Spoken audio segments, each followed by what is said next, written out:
Let's get it. 580 Sports Talk is live and direct on a Monday. Greetings and salutations. Hope you had a great weekend. Your reward for slogging through a Monday is 3 hours hanging out and talking sports here on the Sports Voice of Kansas. 580 WIBW, FM 104.9, 580WIBW.com, and on our video streaming channels. Our YouTube channel, 580 Sports Talk, our Facebook page, WIBW News. However, wherever, whenever you're catching the program today, thanks so much for making it a part of your Monday. We are excited to hang out with you here on 580 Sports Talk. My name is Dan Lucero. Spencer Dupuy will be along in a bit. We have got lots to get to, even on a Monday following a Chiefs bye week. Yes, the Chiefs were off. If you're a K-State football fan, they were off. You were a Chiefs and K-State fan, you had a stress-free weekend. No football-related stress to worry about. You could sit back, relax, watch some games. If you're a KU fan, well, we'll get to that a little bit later on in the show. But even without the pillar of fall and winter sports talk content that is the local football team game on a Sunday into a Monday, we still have no shortage of things to discuss on this edition of 580 Sports Talk. We're going to talk about what we saw in week number 10 of the National Football League. While the Chiefs were cooling their heels, resting and readying themselves for the second half of this regular season to come, what all else was going on? Well, the Bills were out there getting shut out for 3 quarters by the Dolphins. That was happening. Coach was out there getting himself fired. That happened. Brian Daboll, he's out in New York. He's no longer the coach of the Giants. The Ravens were serving notice that they are going to win the AFC North because the Steelers were serving notice that they are going to offer very little resistance the rest of the way. It very clearly is a 2-team race in the NFC West. It is also as clearly a 2-player race for the Offensive Player of the Year.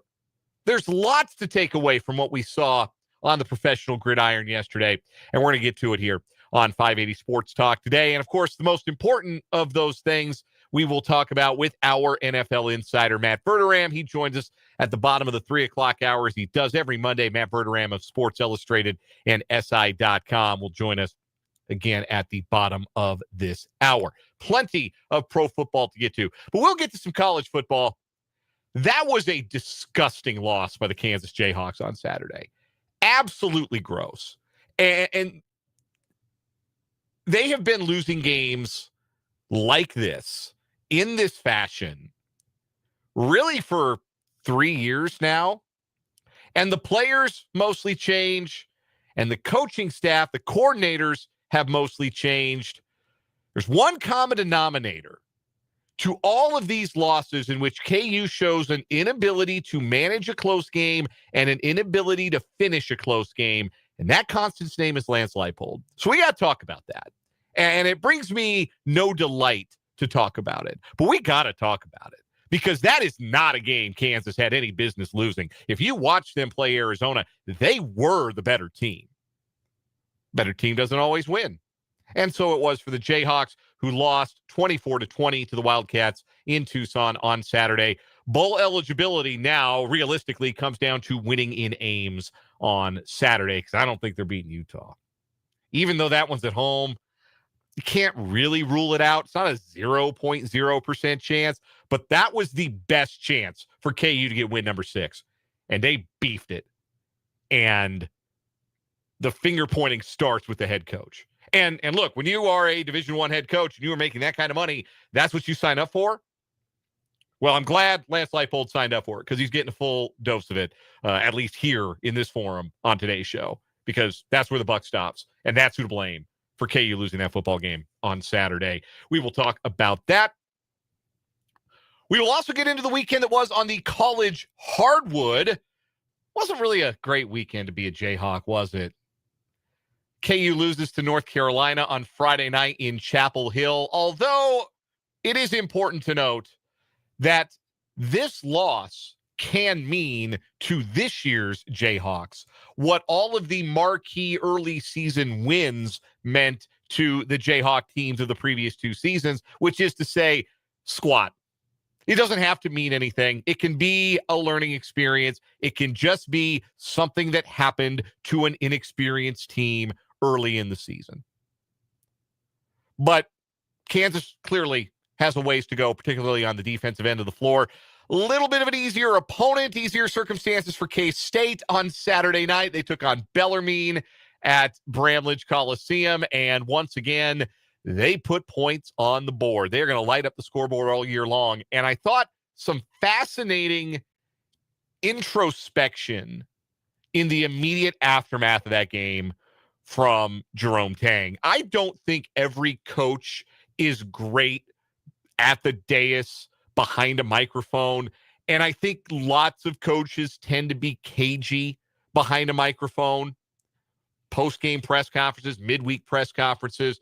Jerome Tang doesn't have time for cagey. He's going to be honest. You might not like what you hear, but he's going to tell you exactly what he's thinking, exactly what he's feeling. And I thought it was really interesting to hear him in the aftermath of the Bellarmine game, essentially admitting that he may not have the basketball team that he is familiar or most comfortable with coaching, the type of basketball team. I thought that was really interesting. So we'll get into that a little bit later on in the show today. And oh, yes, the Chiefs are back to work. Andy Reid met with the media via Zoom earlier today. We're going to play Andy Reid's remarks. We'll play that after headlines in the 5 o'clock hour because that is headline-worthy stuff. There's some interesting nuggets in there, including, will Josh Simmons be in the lineup Sunday against the Denver Broncos? Andy Reid not ready to commit to that yet. We'll hear from Big Red later on in the show. Plus, our typical Monday shenanigans on the program. We'll do headlines, start a new week of What Is Wrong With You. We got the good, the bad, the ugly from the weekend it was. That's all coming up on the program today. And, of course, we want to hear from you throughout the show. It's an open forum. The text line is 785-272-9429. That is 785-272-9429. You can also interact with us in the chat on our YouTube stream. Name of the channel, again, is 580 Sports Talk. Like and subscribe to the YouTube channel, 580 Sports Talk.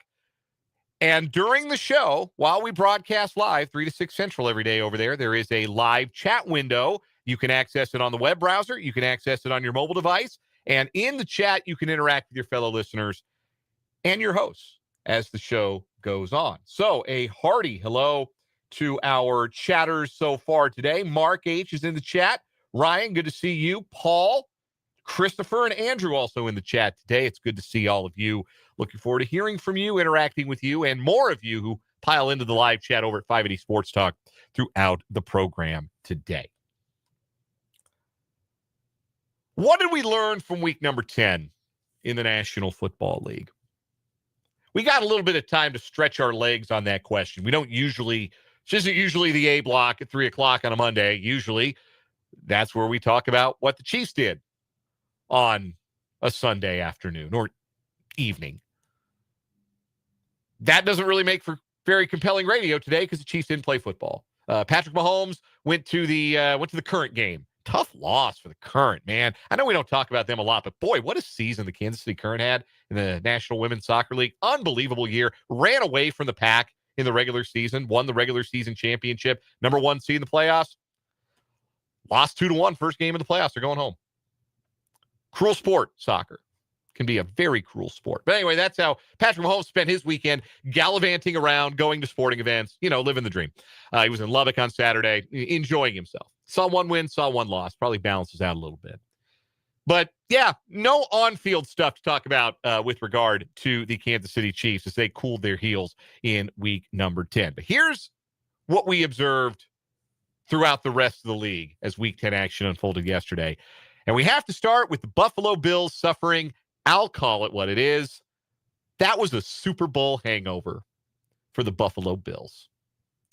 I don't know how many more ways I can point out the truth of the matter. The proof is on the tape. The proof is on the stat sheet. The proof is all around.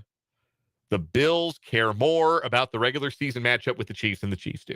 And I'm not saying that's acceptable. I'm just saying that it is. There are too many data points out there that point to this as being pretty irrefutable, that the Bills empty the tank to beat the Chiefs in October or November, and the Chiefs just shrug their shoulders and say, all right, bet, we'll see you in February or January. We'll see you in the playoffs. We know how that goes. We'll see you then. You guys enjoy this one. We'll see you again. Another bullet point in that favor, the Bills coming out flatter than a can of soda that's been open for 3 days and losing to the Dolphins, the previously hopeless Dolphins, the Dolphins who got shellacked by the Browns last week. Hey, they even intercepted Tua Tagovailoa twice, and they still lost the game, and the final score, frankly, flatters the Bills. That game was not as close as the final score would have indicated, as the Bills failed to get on the board in the first 3 quarters and lost 30-13. And that's a beatdown any way you slice it. But honestly, it could have been worse. It could have been worse for the Bills. But what that game itself, taken in a vacuum, points out, more so than it says anything about the Bills and their approach, it goes to show you where the Chiefs really went wrong the week before. You got to get a lead on the Bills. It's the same for most teams. It's always valuable to play from ahead, but it's exceptionally valuable to play ahead against the Buffalo Bills, because if the Bills are bad at anything, it is stopping the run. And Mike McDaniel, for all of his flaws, all the things are going to end up getting him fired by the Dolphins at the end of the season, Mike McDaniel can scheme up a run game. And he schemed up a run game to the tune of 197 total yards on the ground and 6.2 yards per carry right through that banged up and battered Bills front on their way to what ended up being a pretty routine win. Now, I don't think this is a panic button performance for the Bills, because it did not tell us anything we do not already know about them, that they are not particularly good against the run, that we knew that going into the Chiefs matchup. It's part of why we suggested going into the week that even without Isaiah Pacheco, the Chiefs might try to lean on their between the tackles run game and might try to give more opportunities to Kareem Hunt. But they fell behind, and they had to chase the game, and especially in the second half when they were down by 2 scores, they had to chase the game, and it just didn't work out that way. But we didn't learn anything we didn't already know about the Bills. And offensively, to be frank, that was a very uncharacteristic Bills performance. This is a team that does not turn the ball over. Just as a general rule, the Bills do not turn the ball over. Josh Allen does not turn the ball over. They turned the ball over 3 times. Allen had a fumble that he lost and threw an interception. For Allen, only his 5th interception of the season. You look at the track record for the Bills, it's pretty simple. They turn the ball over, they put themselves in a bad spot. They're 6-3. They have turned the ball over 8 times in their 3 defeats, 1 time in their 6 wins. Rarely is the distinction so stark. But that's kind of what happened to the Bills offensively yesterday. That's out of character for them. And I don't think it necessarily throws up an alarm bell. What it does do is put them a game and a half behind New England in the AFC East. So I think it's probably more bad day for the Bills than harbinger of doom. I don't think the Bills are in trouble. I don't think the Bills are cooked or whatever it is the kids are saying. But I do think that the Bills were probably flat because of how much they pour into that Chiefs game every year. What else do we learn from Week 10 of the National Football League? The Ravens are coming. We learned that. The Ravens are on the march. They're only 1 game back of the Steelers in the AFC North. And quick aside, if you watched any of that Steelers-Charger game last night, number one, God bless you. I turned that game off middle of the 3rd quarter. That was offensive to my eyeballs to have that football game on TV.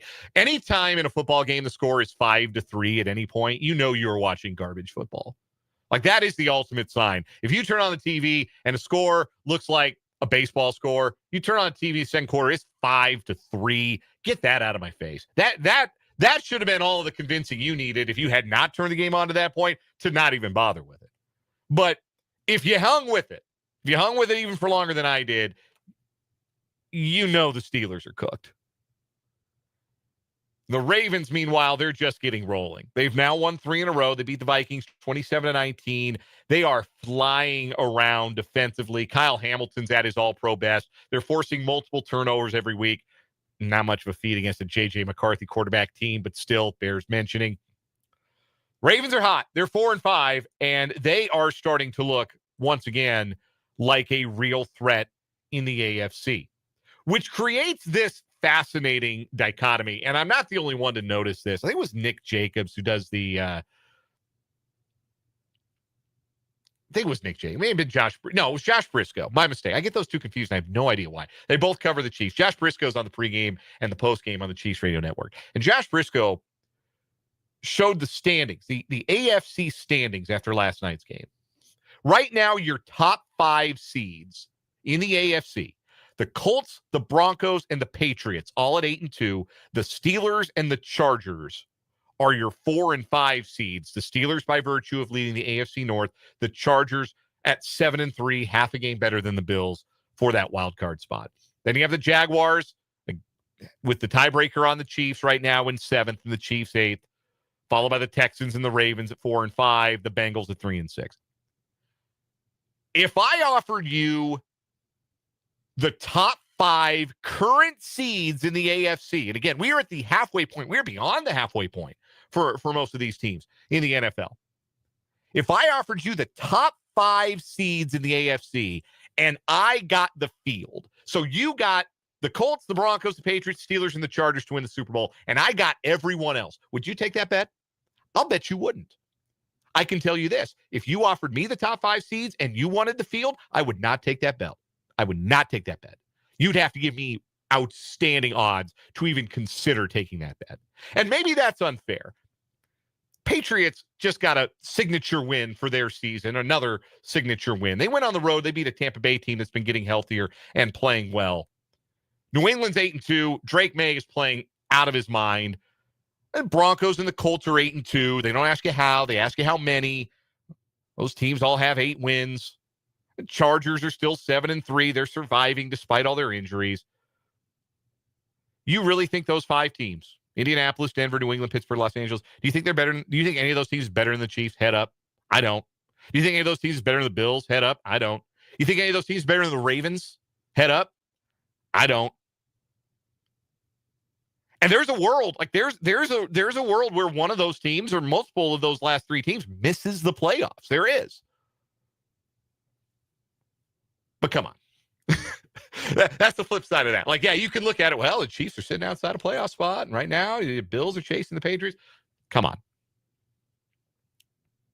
I think the Bills in the playoffs might be favored going to New England. Or at the very least, they'd be very short underdogs. I think the Chiefs would be favored going on the road in the playoffs, whoever they play, because they're the Chiefs, and that's what they do in the playoffs. The Ravens are definitely catching the Steelers. So, yeah, you want those first 5 teams, and I will take the field happily. And I give you whatever odds you want. When it comes to winning, even just winning the AFC, I won't even say win the Super Bowl. I'll say win the AFC. What group of teams has a better chance? Those top 5 teams as it sits on the final night of Week 10, or do you want the field with the Bills and the Chiefs and the Ravens, who we thought were the 3 best teams all along and have at various points the last handful of weeks looked the part? I would take that group. I would take that group. Heck, I would even take that group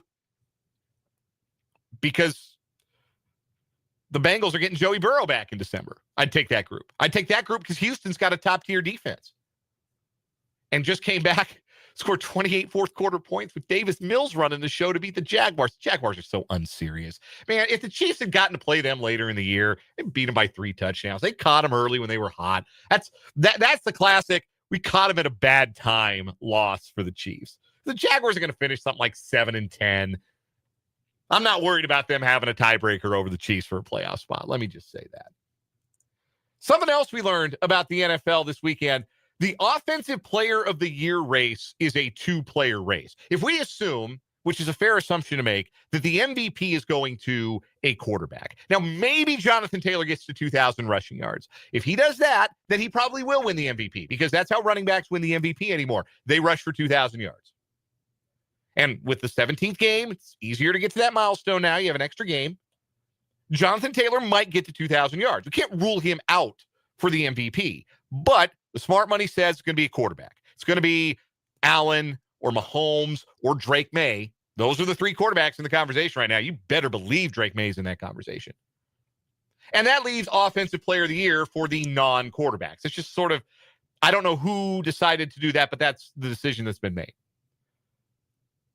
And the Offensive Player of the Year award is a two-horse race. It is down to one of two players. And Jonathan Taylor is one of them, because he has been so far and away better than any other running back in the NFL. But there's a wide receiver who's been far and away better than any other wide receiver in the NFL. And that's Jackson Smith-Njigba of the Seattle Seahawks. Give me an idea. The folks who came up with that DVOA stat we referred to, defensive value over average, that's a rate stat. It's expressed in percentages. There's also the defensive adjusted yards above replacement stat, DYAR, and that is expressed as a volume stat. So a number of yards above replacement. Think of it like WAR, wins above replacement in baseball, only this is yards above replacement. Yards gained, if you will, over replacement. Jonathan Taylor has 334 rushing yards over replacement. He's about 100 clear of the next closest running back. Way, way ahead of the rest of the field at running back. Jackson Smith-Njigba of the Seahawks has 378 receiving DYAR, which is also about 100 clear of second place at wide receiver. Those two have been so far ahead of their peers at their respective positions. And now look, there's a ways to go in the season. Guys could get hurt. Teams could fall off. Daniel Jones is already starting to regress to the mean. If they played against anybody other than Michael Penix yesterday, they probably lose out there in Berlin. So I still kind of think the wheels may come off the Colts before too long. But if it's not going to be Jonathan Taylor, and right now, make no mistake, he's the front runner, Jackson Smith-Njigba is going to win it. It's just those two. There's not really anybody else in that conversation. We'll take a quick break here on 580 Sports Talk. Want to hear from you. What did you learn from Week 10 of the NFL? A couple of other observations I'll make real quick before we get to Matt Verderame, our NFL insider from Sports Illustrated. He joined us in about 10 minutes or so. We got plenty of college football, college hoops to get to on the program today. We'll hear Andy Reid's press conference from earlier in the day as well. We're jam-packed on this Monday, and we're really glad you're here on 580 Sports Talk.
3:32 on 580 Sports Talk.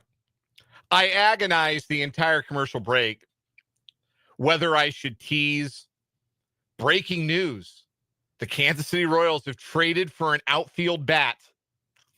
And I decided against it because that would be mean, because it would be true. There is breaking Royals news, and they have made a trade, and the player in question is an outfielder, but it's not really much of a needle mover. Royals have acquired Cameron Meisner from the Tampa Bay Rays in exchange for a player to be named later or cash. Meisner appeared in 71 games for the Rays last season, hit .213 with a .618 OPS, 5 home runs, 8 stolen bases, a little under 1 win above replacement. He'll have a chance to win an outfield job in spring training. Royals drafted him in the 33rd round out of Poplar Bluff back in high school, so he's a Missouri kid. Went to Mizzou, then was a first-round pick of the Rays, made his big league debut last year. He's 27, going to be 28 next year. It's not a needle-moving deal. I wanted to tease it like it was, and I decided in the end that would be really mean, particularly to all of you big Royals fans who might be listening on this Monday. So let it never be said that I don't do anything nice for you. A couple of other observations from the NFL week. NFC West looks like a 2-team race. There were 2 NFC West games yesterday. Neither were particularly competitive. Give the 49ers credit for a little bit of fight back in their loss to the Rams, but the Rams put 21 points on the Niners' head before San Francisco could blink, ended up winning it 42-26. Seattle got out to a 28-0 lead on the Cardinals, pulled away in that one for a 44-22 win. That's a funky final score, and there were 2 games that ended with that final score yesterday, 44-22. The other one was Detroit beating Washington by that same score. Anyhow, NFC West, it's a 2-horse race. The 2 horses play each other next week. Seattle playing the Rams. I still think the Rams are probably better because I think they have the advantage at quarterback. Sam Darnold has a 4% turnover rate, turned it over 3 more times, though you can argue 2 of them weren't his fault yesterday. Turnovers are still turnovers. 4% turnover rate is second worst in the NFL. I just can't help but think that's going to cost the Seahawks when they play actually good teams. That's why I'd love to be able to take them seriously as a Super Bowl contender. Believe me when I say I wish I could take them seriously, but I can't. I think they're really good. I don't think they're going to win anything like meaningful. But if they beat the Rams next week and Darnold outplays Stafford, maybe I'll be singing a different tune. But that right now is the I think the most interesting division race in football with those 2 teams that might be the 2 best teams in the NFC. We'll take a break. We'll come back. We'll see what Matt Verderame thinks. He's our NFL insider. He's going to join us next for his weekly chat with us about all things Shield related. Our NFL insider joins us next on 580 Sports Talk.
We are joined on the Fleming Place Wine and Spirits hotline by our NFL insider here on 580 Sports Talk, Matt Verderame of Sports Illustrated, SI.com, That Football Show on the KC Sports Network, and his own subscribers-only Patreon, The Matt Verderame Show. Joins us every Monday at this time here on the program. Matt, lots to get into from week number 10 in the National Football League, but we'll start with what in the world happened to the Buffalo Bills? Look, I think that's a classic case of a little bit of a regular season Super Bowl hangover for Buffalo. That felt like they won what has frankly become their biggest game of the year every year, which is Kansas City in the regular season. And they're really going to win in that game. But if you go back and look over their last 4 or 5 seasons, they usually have 1 or 2 games a year that are just perplexing losses. They're games that they should win by 10, 14 plus points. And in that game, look, I think there's another game where their outside receivers cannot get open. They struggle offensively to generate if they can't run the ball. The Dolphins did a good job shutting that down. And offensively, Miami had 7 yards to play in that game. They did whatever they wanted to them on the ground. Bunch of turnovers. That's a recipe to lose, no matter who you're playing. And the Bills, they checked all the boxes. Is there a recipe in there that the Chiefs can follow with regards to how well Miami ran the ball? Or is that something that maybe Miami is uniquely equipped to do with Mike McDaniel's run game scheme and the abilities of Devin Achane? I mean, look, I think they're definitely going to be a team that runs the ball better than Kansas City, right? I mean, I don't think there's any question about that. But with that being said, look, Kansas City ran the ball well early in that game, and then they just stopped doing it. I think the lesson to take away from that game for the Chiefs is, quite frankly, what I thought they were going to do going into that game. You've got to be able to take away the short passing game with Buffalo. It's all they have. I mean, if anyone out there listening hasn't watched the Bills this year, hasn't watched them much, the Bills are basically the passing attack of the 2023 Kansas City, which is just, hey, look, we're going to it end. We're going to flip it out to the back every once in a while. But, like, it's tight end and it's slot receiver, and that is it. Nowhere else goes football. And, look, now the Bills can run the ball better than Chiefs should, but it's a limited offense. I was shocked how the Chiefs let them Cage going up in that game. If they see him again, I can guarantee you they won't do that again. They'll do everything and take him away. The Dolphins in that game said, go ahead, throw the ball to Keon Coleman.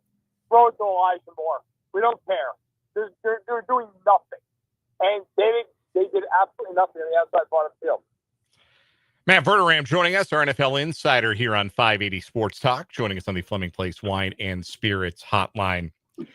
Who are the 3 best teams in the NFC, Matt? What order would you put them in? We see the Eagles and the Packers tonight. We saw the Rams and the Seahawks put up impressive divisional wins yesterday. How would you order the 3 best teams in the NFC as it currently stands? It's tough. It's so tight. I'm actually on my way right now to Green Bay for this game, covering Fresh Eye. I think I'd have to say, as we sit here, I'll go Philly, the Rams, the Seahawks. Like, if Philly loses this game, obviously I'd drop them down. But Philadelphia beat the Rams. Look, it's tough. You could argue the Rams could be undefeated if they could kick a field goal, but they can't. So there's 7-2. Seattle has probably been the most dominant of those teams. But you worry about Darnold in a playoff game. You worry about him in a big spot, and that's just going to be there until he does it. Philly has been the least dominant of the 3 teams, but you know what you've got.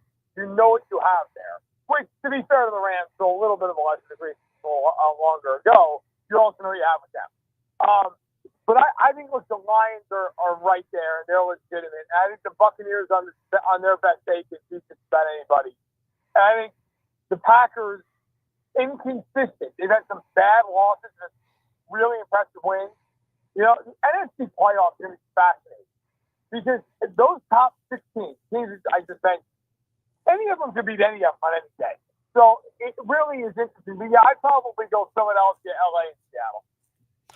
Over in the AFC, you just mentioned Tampa Bay, and they are coming off of a home loss to New England. New England goes to Tampa and wins yesterday. Drake May continues his absolutely stellar sophomore season. Right now, he's kind of taking the lead in the pack of that quarterback rookie class of 2024. How good are the Patriots? What is their realistic ceiling, and what maybe limits their ceiling if you're not quite a believer in them as a true Super Bowl contender? Well, them winning yesterday really showed me something because I thought they were a playoff team going into the year. I picked them, but I didn't think they were going to challenge Buffalo for the division. I got to tell you, if you look at New England's schedule, New England's going to win that division. Like, unless Buffalo can win out, which I don't think Buffalo's capable of doing, New England's going to win that division. I mean, New England plays nobody. 5 of their last 7 games are against the Jets twice, the Dolphins at home, the Giants at home, and the Bengals. Like, they're going to win 13 games. Feeling wise, the one thing that really scares me is having a playoff game, they can't block. And you just wonder in a playoff game against teams that can really get home like Denver or a team like Kansas City that's just going to pin it to your back with a bunch of exotic blitzes. Like, if they play Kansas City, May has never seen that go low, ever. That's a problem. I think they can win a playoff game. I think they can, even if they get the right draw, maybe get the AFC title game. I don't know. Like, even though Buffalo and Kansas City and Baltimore have struggled this year, if one of those 3 teams played New England in a playoff game, I would pick one of those. I think they're better. But I got to give it to New England. I love what May's doing. I love what Vrabel and McDaniels is doing. I do think they're still a little limited on that roster overall, but give them credit. They're playing really well. They got a lot of confidence. I think they're legitimately a good team. Speaking of the Ravens, other than the return of Lamar Jackson, what's been the biggest reason that they flipped the switch after their disappointing start and now look all but certain to overtake the Steelers in the AFC North? Well, it's their defense. I mean, their defense is playing really well. They shut down the Bears, gave up 16 points. This past week, they give up 19 to Minnesota and really held the defense below that. So, not garbage time, but still they were kind of trading points for time. The Dolphins, okay, they held them to 6. Just say, whatever, who cares? Well, the Dolphins hung 30 on Buffalo. So, look, their defense has come around. Their schedule's built the next few weeks here. They don't have a hard schedule. They've got 2 games left with Pittsburgh. Two games in the last 5 are with Pittsburgh for Baltimore. They've got Green Bay in there. They've got New England in there. Those last 5 games are going to determine what happens with them. And we'll see if Burrow's back on Thanksgiving. I mean, that all of a sudden seems like it's within the realm of possibility. I don't know if I'm the Bengals if I'm rushing him back, but we'll see what happens. But Baltimore's figuring out how to play defense here. And this is kind of what they did last year. Now, the record wasn't anywhere near this, but they were awful defense, awful the first 10 weeks of the year. Then all of a sudden, it starts to figure it out. Now, this team is going to be without Madubuike for this year. I don't love the personnel on this defense the way the last year's defense was built in comparison. But you know what? I think Baltimore will win the division. And I know we're way, way out, but if you start looking at the AFC playoff picture, there's a very real chance that the 4-5 matchup on opening weekend, wildcard weekend, is Baltimore and Buffalo, which that would be one of the more ridiculous wildcard games we've seen in a long time. But it very well might end up happening. Matt Verderame is our guest. He is our NFL insider, writes for Sports Illustrated and SI.com. Joins us every Monday here at this time on 580 Sports Talk. One last Week 10 thought before we start to look towards Week 11. And I want to get your take on the game. You're heading up to Green Bay in the frozen tundra to see tonight. Packers and Eagles. What do you think will define this matchup, determine most who wins or who loses tonight's game? The edge rushers of the Packers against the tackles of the Eagles. Like, this is why they got Mike Parsons. This is why. Games like this. And Parsons has been great this year. I was there week 2 when he annihilated Washington all night long. Like, they got him for these types of games. Now, 3 sacks against the Cardinals is great. That's not why they got you. They got you to go beat Lane Johnson, go beat Jordan Mailata. And his career against Philadelphia largely got the best of him. Some of that, of course, has stuff to do with him playing on Dallas. But this is your night to shine, man. Like, they're going to get one-on-one. John Gary's a great year. He's going to be one-on-one against Mailata and Johnson as well. Like, can you win the game? Can you go out there and strip sack Hurts? Can you make a play Can you turn the tide? Can you get a big sack on third down and stop the drive? Like, I am fascinated to see how that plays. And then offensively for the Packers, without Tucker Kraft, what does it look like? How do you compensate for that?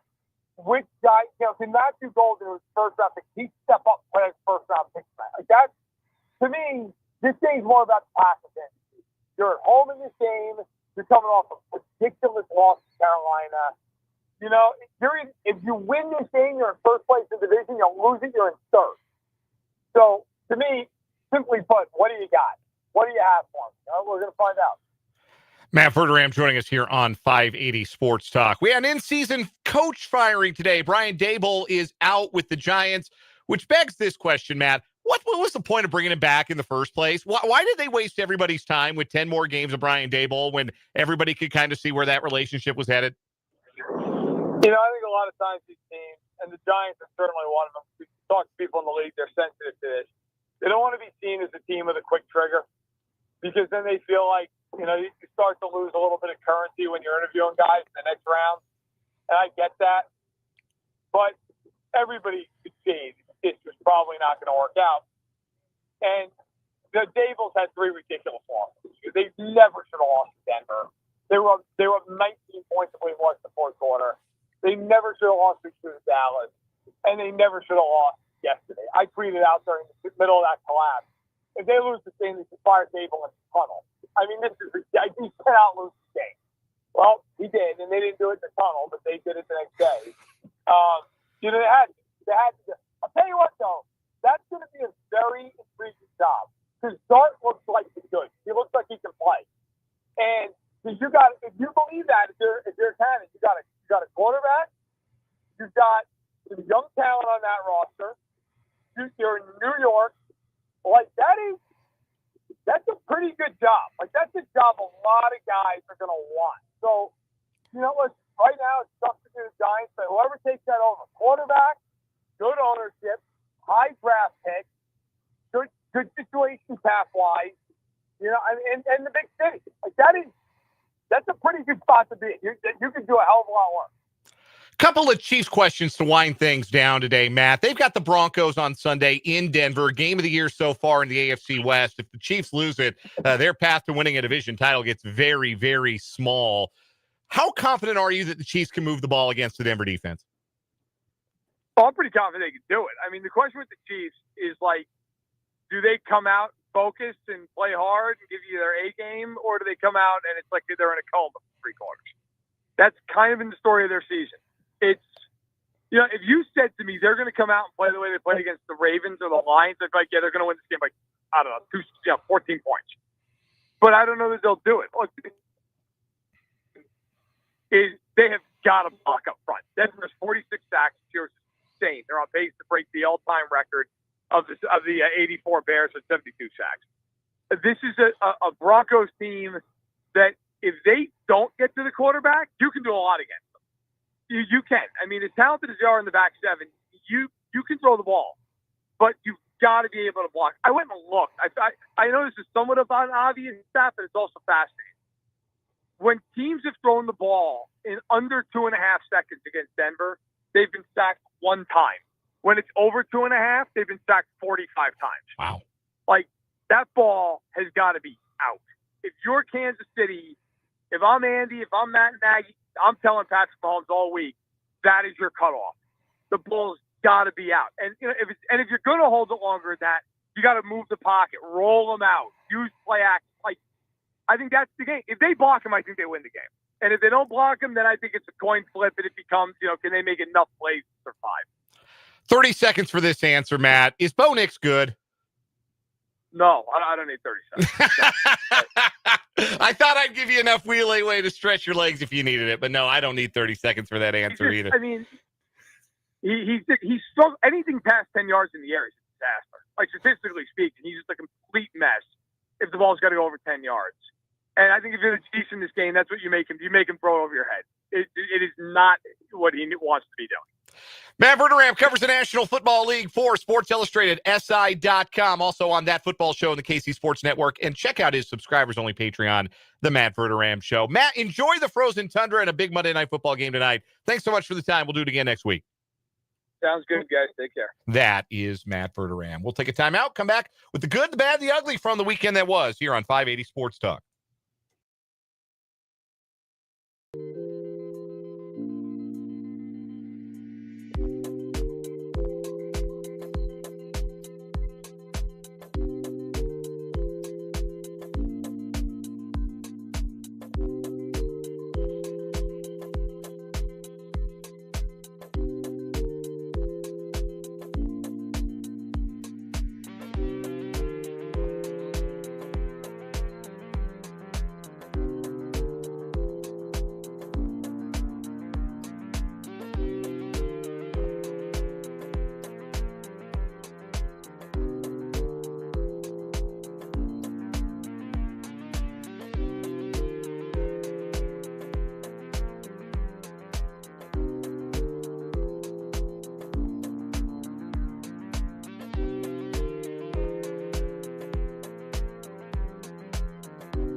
It's time for the good, the bad, and the ugly from the weekend that was to wrap up this opening hour of this Monday edition of 580 Sports Talk. The good, a tip of the cap to Washburn Rural boys soccer state champions in Class 6A for the fourth time in program history. It went to penalties. Liam Morrison delivered the winner as Rural beat Shawnee Mission East 4-2 in the penalty kicks.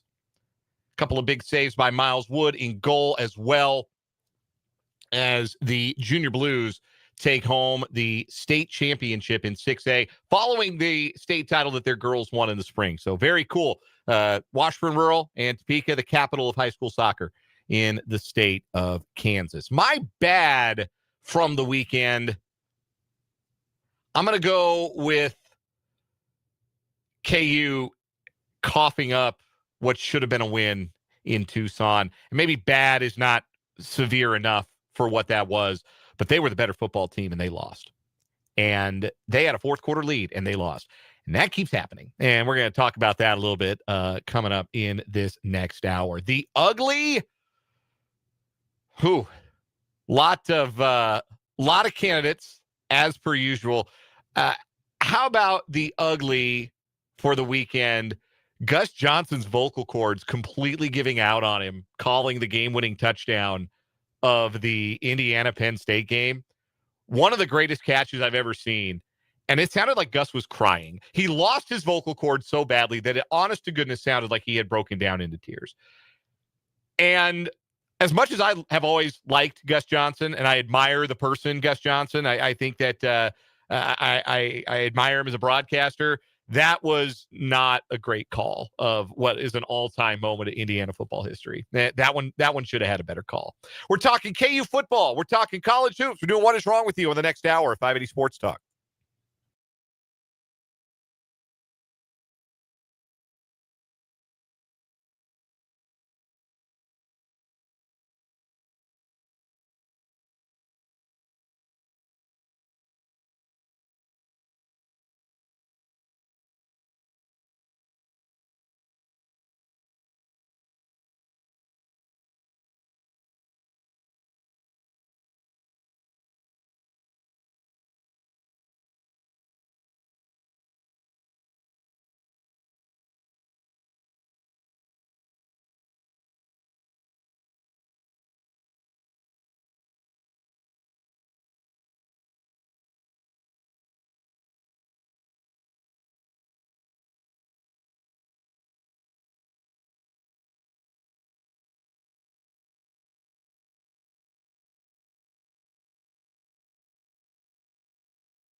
Let's get it. It is our number 2 of 580 Sports Talk on this Monday afternoon on the Sports Voice of Kansas, 580 WIBW FM 104.9.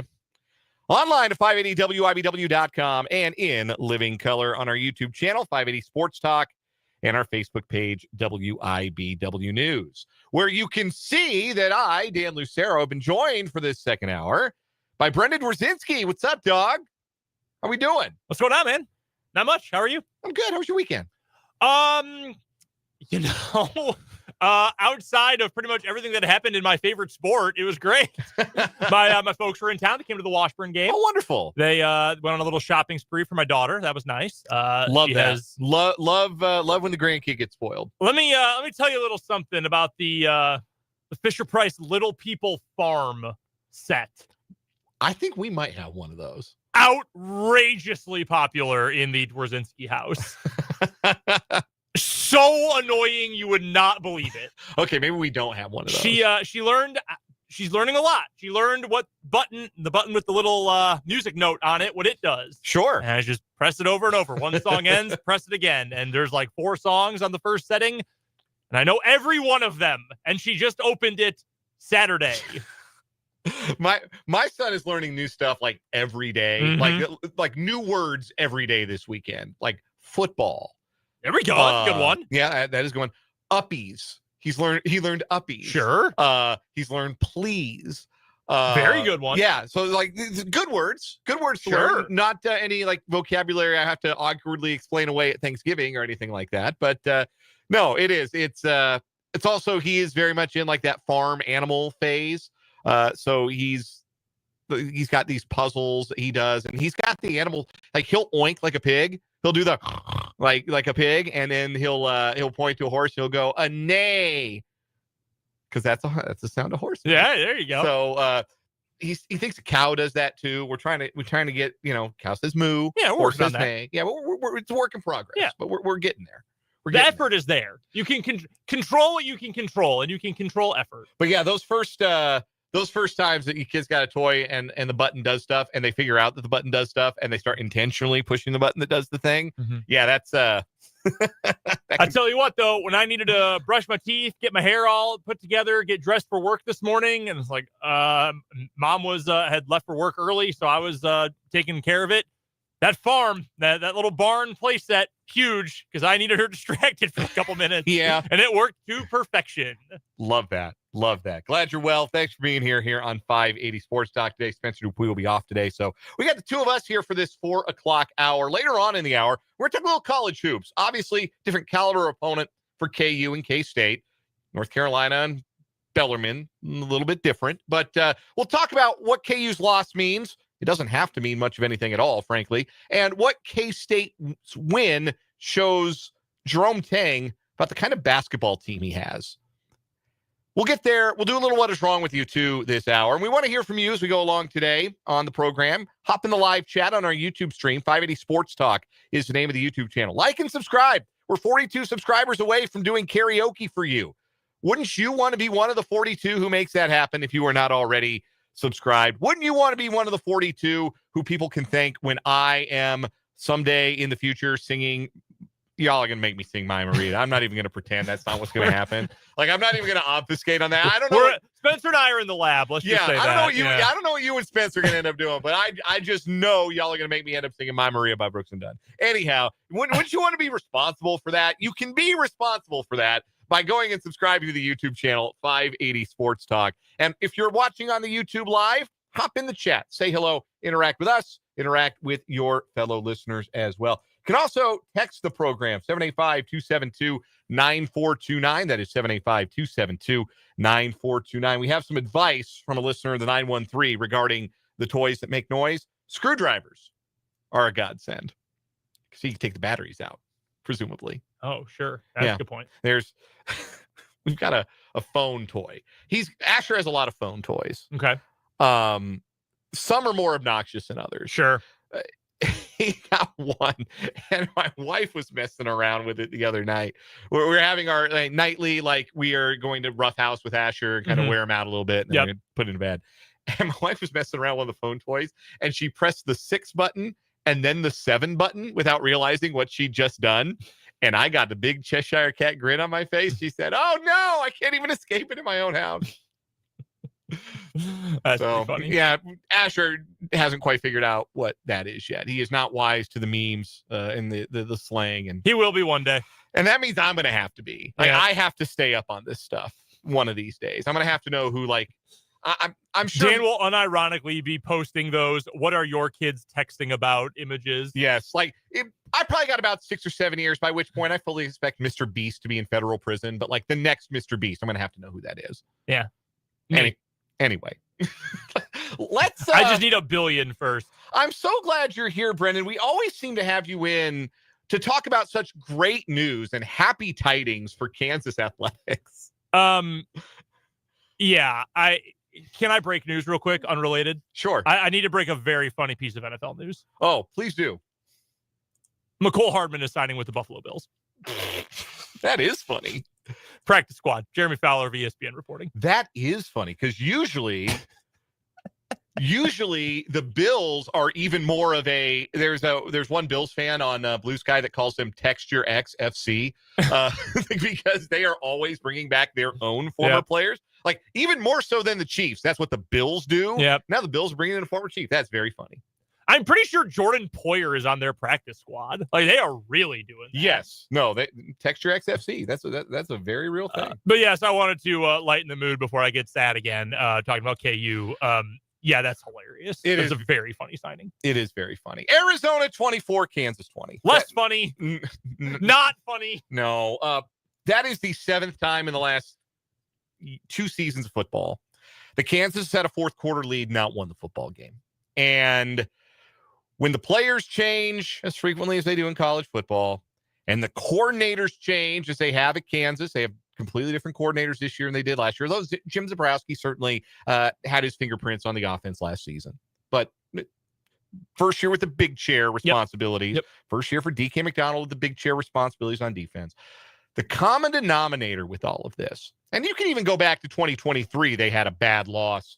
It was about this time of year 2 years ago, and I'm trying to remember who they played, and it is eluding me. This was 2 years ago? This was 2023. Yeah. I think I know what game you're talking of. Let me pull it up real quick. This time of year, you said? Yeah, it would have been around this time of year. Texas Tech. They lost 16-13. Horrific football game. Yeah, I think it was the. That was 2 years ago tomorrow. Yeah, where they had rallied and then they tied it with 25 seconds left, and then they fell asleep and they gave up a 30-yard field goal to lose. They had rallied from 13-0 down. They had tied it in the fourth quarter and kicked 2 field goals of 24 and 22 yards, in fact, to tie the score. Yes, they did. And then, with 25 seconds left, they gave up a long pass and a 30-yard field goal, and they lose that game. So we have 3 years, really, of evidence that this keeps happening to Lance Leipold's teams. And Lance Leipold has probably been far enough removed from his time as the head coach at Wisconsin Whitewater that it is not entirely fair to point at his years of dominance in the Division III realm and say, well, see, you can't figure out how to execute and win in close games when you're beating Wisconsin River Falls by 80 every week. Yep. That's probably not entirely fair. There's probably an element of it to this, but really what it boils down to with regards to the common denominator in all of these come from ahead losses is there is an end game. There are decisions that you make in these end of game situations that maximize your team's chances of winning. And Lance Leipold over and over again either does not make those decisions or makes the wrong decision when the opportunity presents itself to go and win a football game. The winning decision in the fourth quarter with a 20-17 lead and a 4th and 2 at the Arizona 11. The winning decision is not to kick a field goal, because what you do when you kick a field goal, even if Laith Marchand had made that kick, which was a fair bet, he had not missed a kick all season before he missed that 30-yard field goal. Even if he makes that kick, a touchdown like the one KU gave up beats you. The touchdown, you lose the game. But you go for it on 4th and 2 and you get it, or you score a touchdown, then either you win the game or you have dramatically shortened the game and minimized the opportunity. Because even if you then don't score a touchdown after you get the first down, then you still are going to bleed out a good chunk of the rest of the clock before you take that 6-point lead, theoretically. Or even if you don't get the first down and you turn it over, it's a 3-point game. And there are studies, there is statistical analysis that backs this up. Teams are less aggressive down by 3 than they are down by 6. Because when you're down by 6, the only way you win is you score a touchdown. So you play for the touchdown. Mm-hmm. When you're down by 3, teams tend more conservatively in their decision-making because, well, we can at least tie it and send it to overtime. The game theory swing and the win probability swing are so great and so obviously in favor of going for it on that 4th and 2. And Lance Leipold set the field goal unit out, and he got the outcome he deserved from that. You know, I got to say this as we start. I'm so thankful that KU, my alma mater, school I really care about, has a coach who has led a program from irrelevancy at best to becoming nationally relevant, to becoming a player in the Big 12, to getting to multiple postseason appearances. Of course, I'm talking about KU soccer head coach Nate Lee, who has led KU to a number 3 seed in the NCAA tournament this year. Hey, congratulations to Jayhawks soccer. Look, I know that the popular hot take, not even especially hot for some folks, I think this is like a no-brainer at this point, especially if you glean from social media, is that something needs to happen. Something drastic needs to happen with this coaching staff. I disagree. I still think Lance Leipold is the guy to lead this team. I want Lance Leipold leading this KU team. I think you are better off with him as your head coach than without.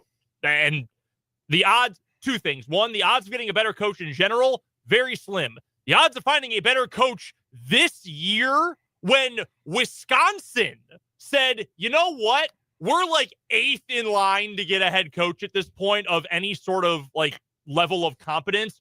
We're just going to punt on 2026 and keep Luke Fickell, who is objectively terrible at his job. Hey, man. And they're just saying, we're just going to pay him to coach 4 games, go 0-4, and then fire him next year. So they don't have to get in this coaching carousel. Luke Fickell just beat a ranked team with his leading passer being his backup punter. So maybe he's actually a genius? I don't know. 24 yards passing. And that was their leading passer for the game. Like that, this coaching carousel is not the one you want to jump in if you are, in the grand scheme of things, like a mid-level Power 4 program. You do not want that. I don't want that anyway. All of that said, and I mean all of that from the heart. I'm not trying to like build up some sort of goofy take. Like that really is what I think about Lance Leipold and this Kansas program. That being said, all context included, what last year was, what this year is, the caliber of opponent that you're facing, the bowl game on the line, all of those things. This is, and I do not think there is even an argument, the worst loss of the Lance Leipold era, and I do believe the blame falls squarely on him. Is this defense great? No. They played great. You'd only allowed 17 points up to that moment. Your quarterback, the final numbers are not elite, but Jalen Daniels played more than well enough to win this game. Like, you did enough to win. You needed to make the right decision in the right moment to finish it off. And with all the chips on the table, they folded. And because that's what that is. That is folding in the moment. This isn't even like you were going to go up 7. So that, okay, well, at the very least, there's the probability of going for 2 versus going for 1. Arizona probably goes for 1 if they get a touchdown. Like, okay, at the very least, you're guaranteeing effectively overtime. 6 is nothing. No. 6 is nothing. You have to understand, and I'm not trying to say I know more, generally speaking, about football than this coaching staff, because I don't. I'm not, like, come on. I'm not that much of a Dunning-Kruger effect believer. Like, come on. But this is something that I think a lot of old school coaches do not grasp. It is a much newer school of thought thing, but is also objectively right. In that situation, it is far more important that you have possession of the ball than you have 3 more points. Because again, opposing team is going to be more aggressive. And you say, well, Arizona was plenty aggressive, only down 3. Yeah, after KU just gave the game away. Like, they're riding in a massive wave of momentum. Yep. Of course they feel like they can be more aggressive. Brennan's off the bench, fist pumping like a Jersey Shore inhabitant. He bought himself 2 more years. Like that's what Brennan's feeling. They're going to a bowl. Yeah. Like what no one thought they were going to do. Nobody. I thought they were going to win like 4 games this year. And Brennan would get fired. Like, yes. Yeah. Like that. So good for them. But you need to have the ball, because if you give it back to them with anything short of you scoring a touchdown on that play, you give it back to them, they can go get a field goal. They got 2.5 minutes to go get a field goal. They could go get a touchdown. They could burn off all the time, and you might not get another chance. Like, any of those things can happen. You know how you avoid that happening? You get the first down. Go win the game. Go win the game. And you made the point, Dan, and this is, I think, what frustrates me the most. And it frustrates me when it's this team or any other college team, when it's a pro team, whatever. You know who it really pisses me off? When I see the Chiefs do this. Who is your quarterback? The best quarterback in the world and one of the 5 best to ever play the sport. And to Andy Reid's credit, he's gotten better. Teams have gotten better at going away from that by-the-book, conservative approach to fourth down. Yes, I agree. But Lance Leipold has not. Very frustrating when you would see a dude out there winning MVPs and winning Super Bowls, and you don't trust him to get 2 yards? It past the 40? Like, come on. My favorite team does it all. I'm sure Matt LaFleur is going to punt at midfield again tonight. I'm just certain it's going to happen against the Eagles.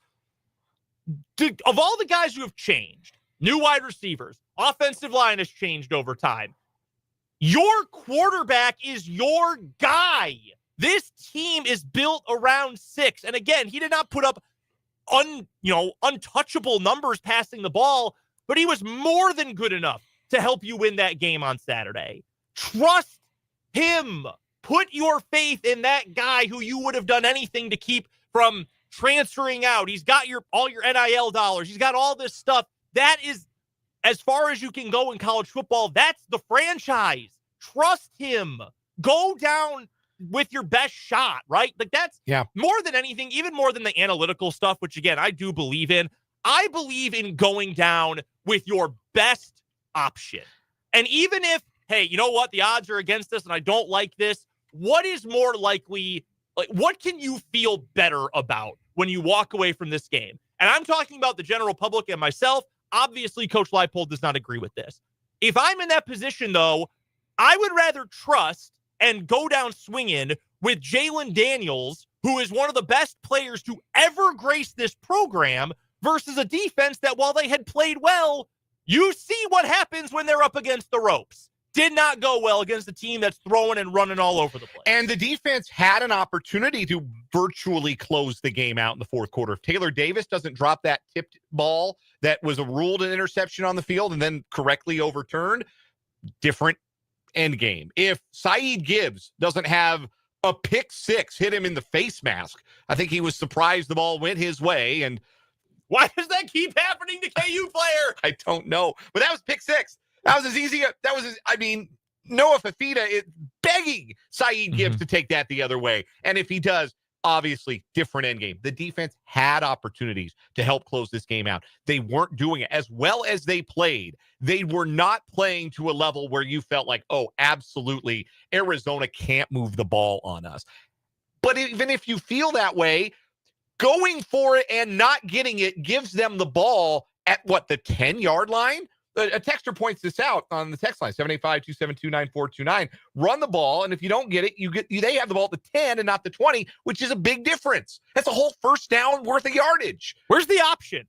Like, seriously, where's the option stuff there? I know it wasn't a great game for Highshaw or Williams, but again, like, Daniel Highshaw is there because you wanted him back. He wanted to transfer out. You convinced that guy to come back. Go down with your best guy. If you're a soccer fan, if you had, you're going to penalty kicks to win something, some cup, World Cup, FA Cup, U.S. Open Cup, whatever. Who do you want out there kicking? Your best player. You want your best player. You want Messi. You want Clint Dempsey. You want Landon Donovan. Dated reference. Freddie Adu. Oh, no, you want him out there. In theory. But, like, you want to go down with that. In basketball, who do you want taking the game-winning shot? Like, you want I want Jared Peterson! Yes, you want the ball in the hands of your best guys, and you want the best side of the ball in football to decide the game.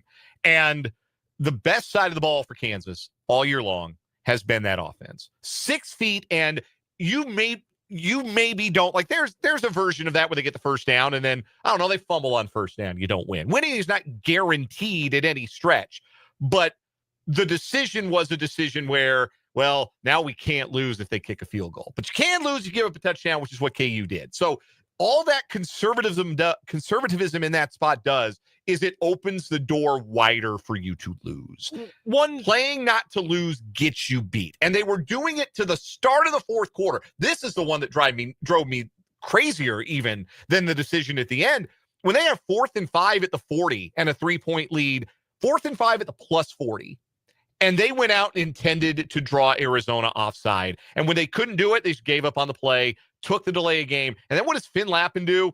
25-yard net punt into the end zone. Total waste of time. Get 5 yards. Run a play. Go get 5 yards. I felt in that moment that Kansas deserved to lose the football game. And then ultimately they did. One final note, and I know, we like to bring up stats and advanced metrics and stuff, and I think we do a good job of trying to explain, okay, in context, here's why this particular stat is relevant. And I know there will always be the, hey, get out of your spreadsheets and get on the field, and games aren't played on the computer. There's always going to be that stuff. When you say something like you're thinking of the analytics, you're checking in with the analytics. People think like, oh, you just whipped out a calculator on the sideline, you whipped out your TI-83 and are graphing something and using that to make a play call. No, what it really is doing is analyzing in this situation, what is more likely to get me closer to a win. I disagree with what KU chose to do in that moment, and I believe that is the thing that this team needs to figure out going forward. Iowa State's not that great. Iowa State has like 4 healthy players from their opening day starting 22 that are still available out there, right? And a quarterback in Rocco Becht, who, better or for worse, Matt Campbell is going to live and die with. If it's a close game at the end of the game this Saturday in Ames, they are going to live or die with Rocco Becht. And that's what I like about Becht. And he hasn't had a great year, but that's what they're going to do. I just wish you would see KU do the same thing with its best player. And sometimes coaches can change their spots, change their attitudes, but like we mentioned, it happened with Andy Reid. It has to happen with Lance Leipold. Otherwise, this is not a problem that's going to get better. And the floor that Lance Leipold has raised for this KU program is going to start to look a lot like its ceiling. We're going to take a break. When we come back, we got a round of What Is Wrong With You? First one of the new week on 580 WIBW.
It is What Is Wrong With You time here on 580 Sports Talk. We've got two new stories competing today to start a brand new week.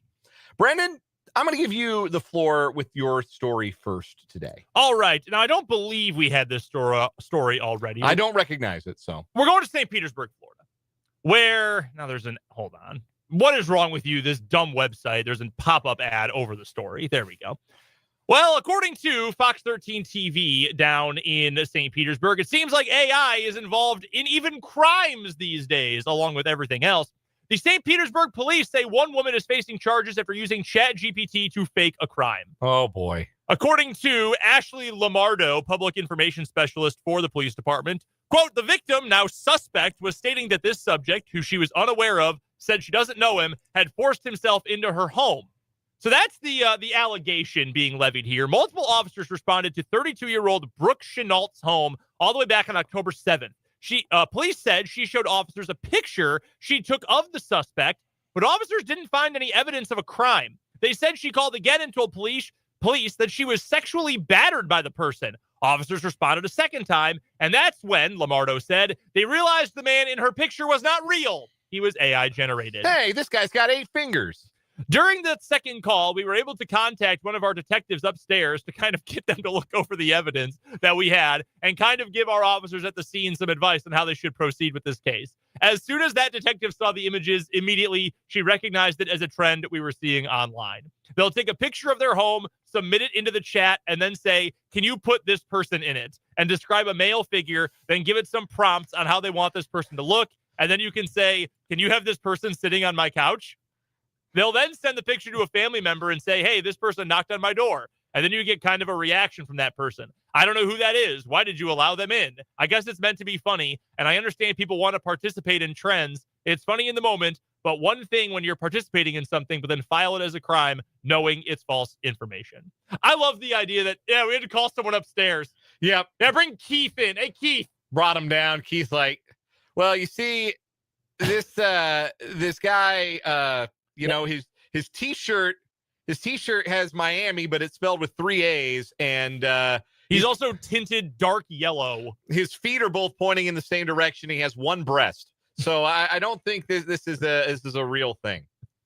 Police cannot release the picture used in this case. It is still part of the ongoing investigation. Chenault has bonded out of jail. Her next court date is December 1st. This AI stuff's all bad, man. Like Dude, they said, it's the first, but it's not going to be the last. Here's the thing about that AI art, because I see people like, oh, isn't this cool? This is an AI generated image of me like playing baseball or whatever it is. They all look like crap, man. There's not a single AI image ever, anywhere, ever that has looked good. They all look like garbage. They're all easily identifiable as fake. The uncanniness of it gives me the ick. It's all bad, man. Nobody wants this. Why? I got to stop myself. Here's the thing. I don't get art, and I admit that. Like, oh, that's a cool photo. Oh, that painting probably took a long time to make. But I don't, get it. I'm never going to be an art collector or anything like that. But it is my understanding that, part of the appeal of art is someone made that. Yes. Like, there's feeling Rembrandt behind it. Went through an unbelievable amount of time and energy and detail to paint a masterpiece. Not, oh, yeah, he typed something into ChatGPT on his phone and then, took a hit of his hookah. Like, that. What does that do for me? There's no value. No value. Less than zero value. Stop. Also, you're boiling the oceans when you use it. Bad. It looks like crap. Yeah, dude. it all looks like garbage. Absolute trash. I do love that everyone's using it.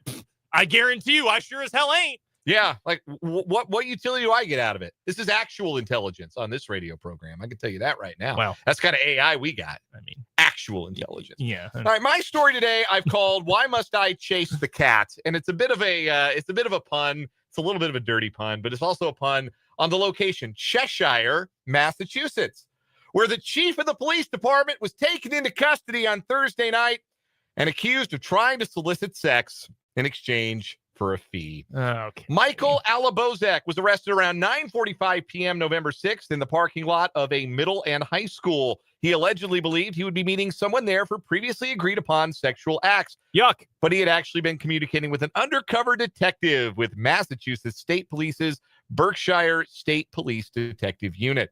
Cheshire Town Administrator Jennifer Morse has relieved Alabozek of his duties and placed him on paid leave while proceedings are underway. His police-issued firearm has been seized, and his access to the town's police station has been revoked.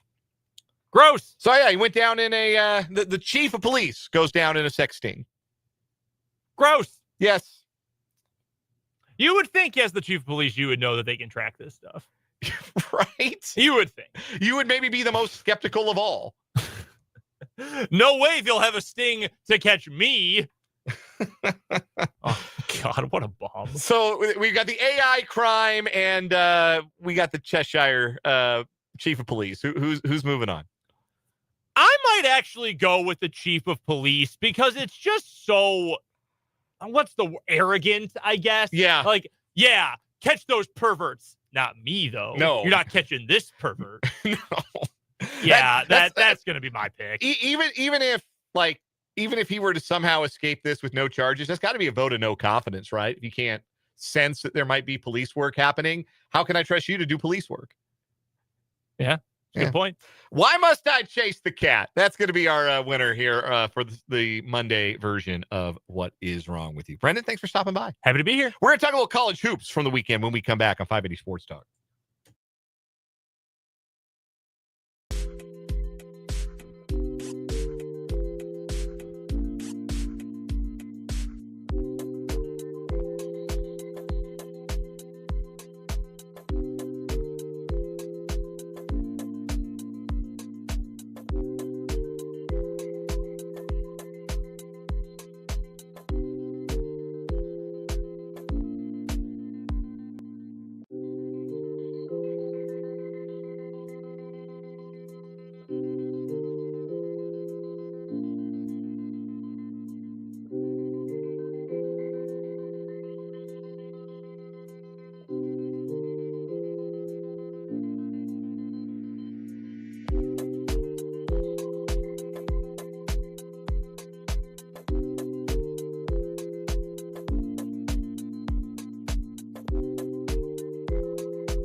.441 on 580 Sports Talk.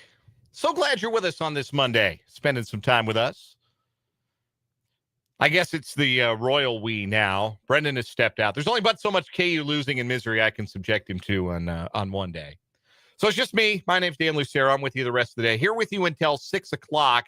And we'll make way for K-State women's basketball tonight. The Midi Cats back on the hardwood squeaked out a tough one on the road at SMU on Saturday afternoon. Gina Garcia with the game winner in a 46-44 win for the Cats.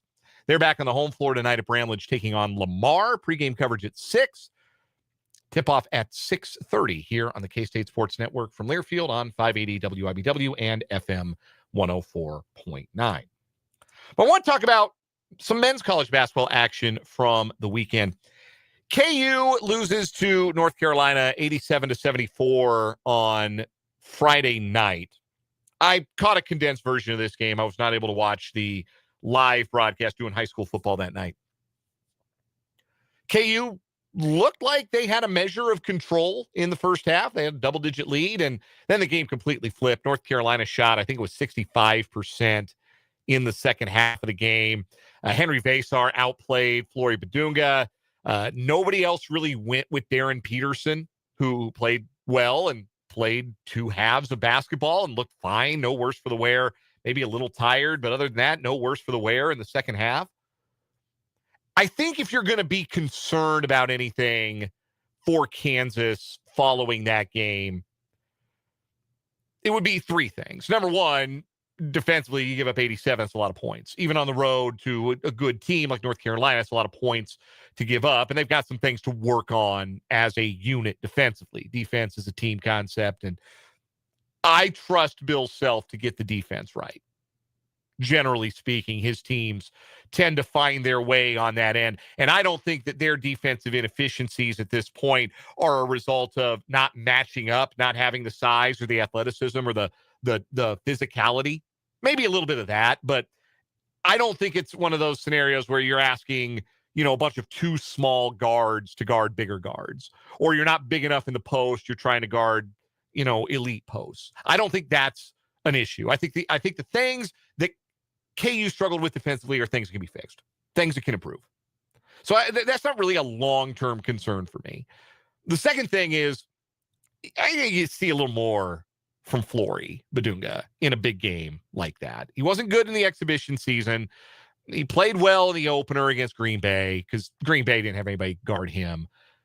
He was second best against Henry Vasar. And Vasar is a Big 12 transfer. He was at Arizona last year and transferred to North Carolina.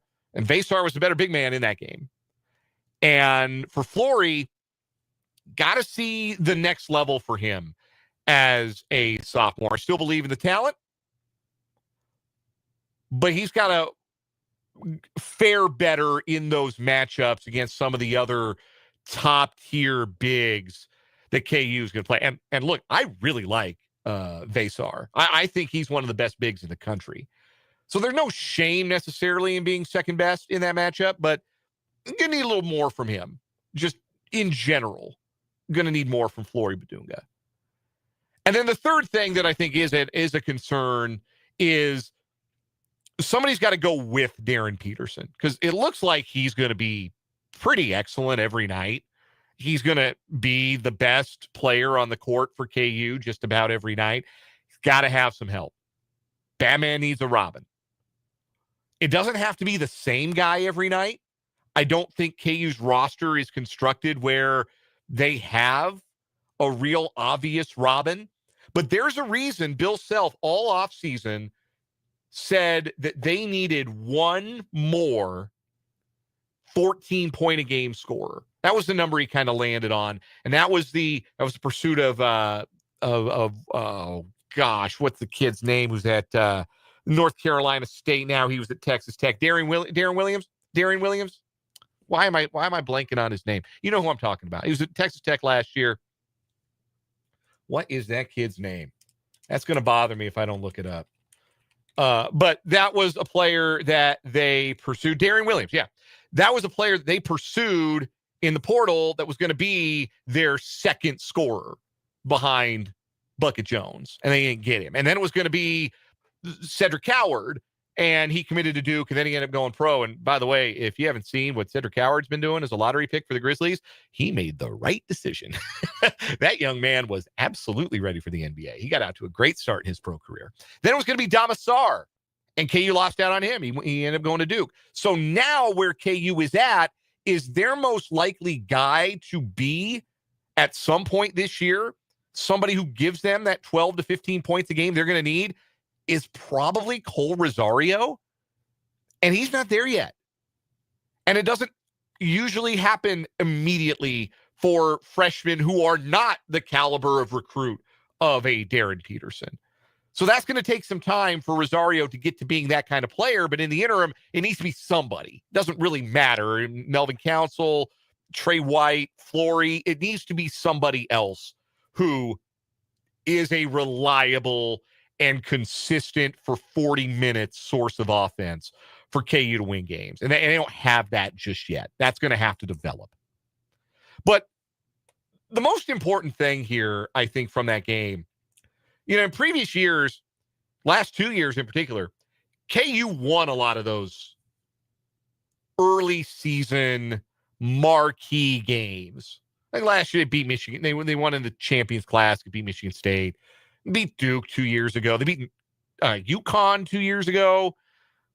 They had these big early season wins. And a big part of the reason that was happening for KU is they had brought back a core that let them be a little bit further along in November than some of those teams they were playing, a little bit more advanced, a little bit more comfortable, a little bit more secure in what their identity was than their opponents.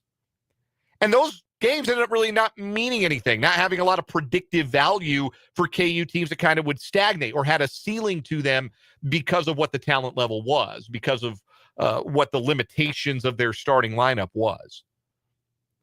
So this team this year, they're not as far along in this stage of things.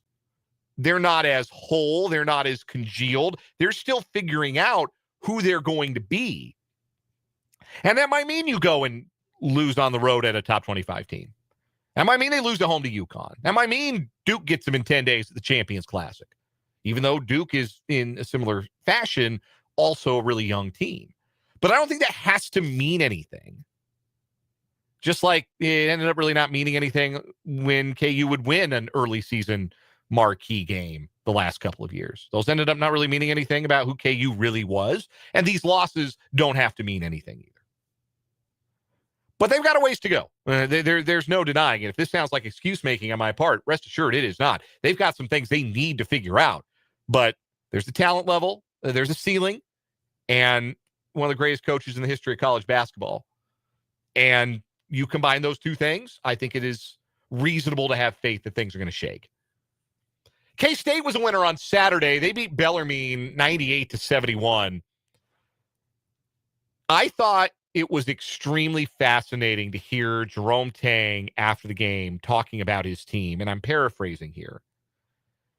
Because if you watch the first half of that game, it was all K-State. Like they were clearly the better team. They ran out to a pretty substantial lead. They had an 18-point lead early in the second half.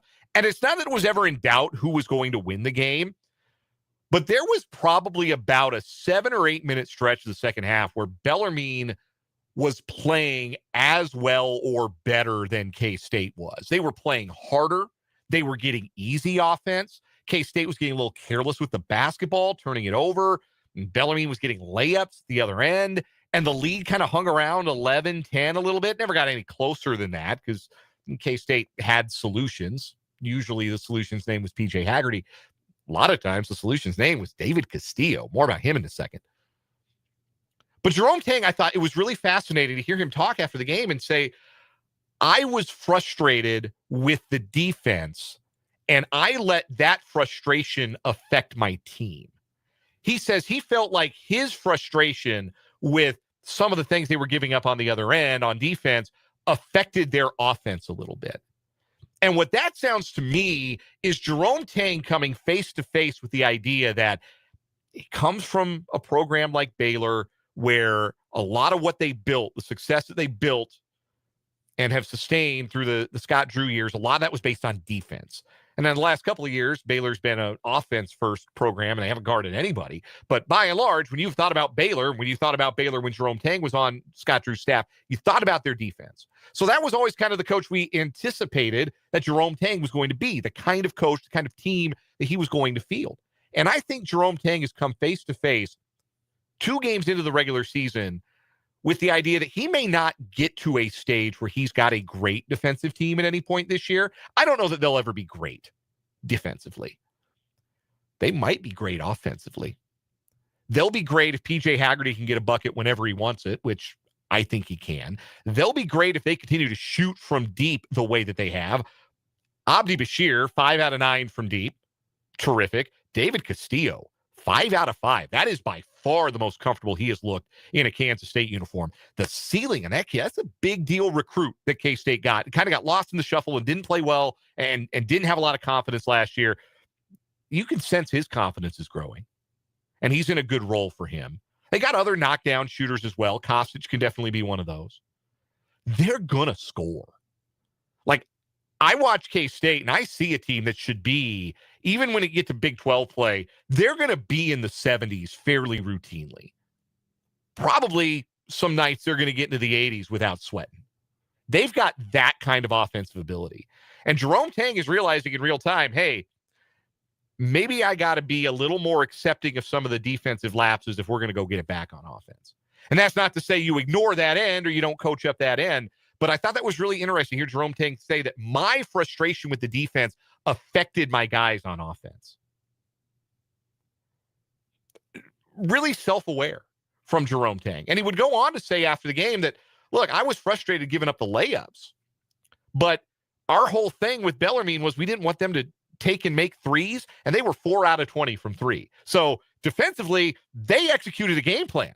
Now, they gave up some layups on the other end, but look, if you're giving up layups, you can go get 2 on the other end, fine.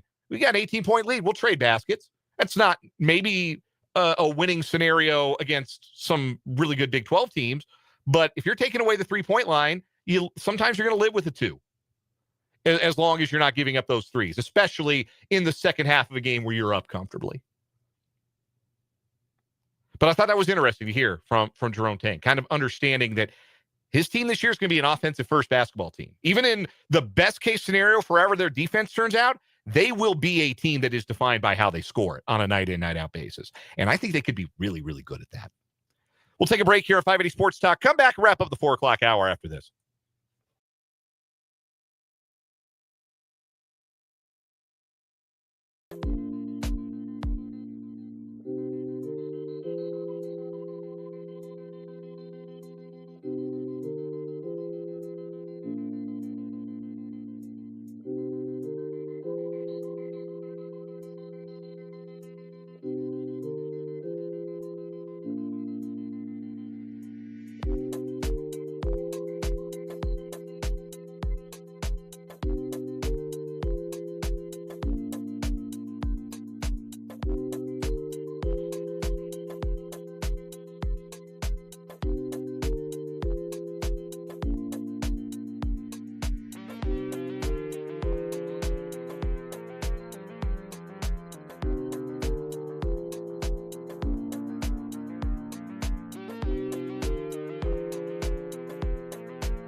Wrapping up this 4 o'clock hour of 580 Sports Talk. Still ahead on the show, we got our headlines. We're going to hear from Andy Reid. Spoke to the media earlier today. We'll talk a little college football in the 5 o'clock hour as well. A quick check-in on the 580 Sports Talk picks contest. We have some movements potentially in the standings when the dust settles on this week. Spencer 1-4 on the weekend. Of course, his Marshall pick was correct.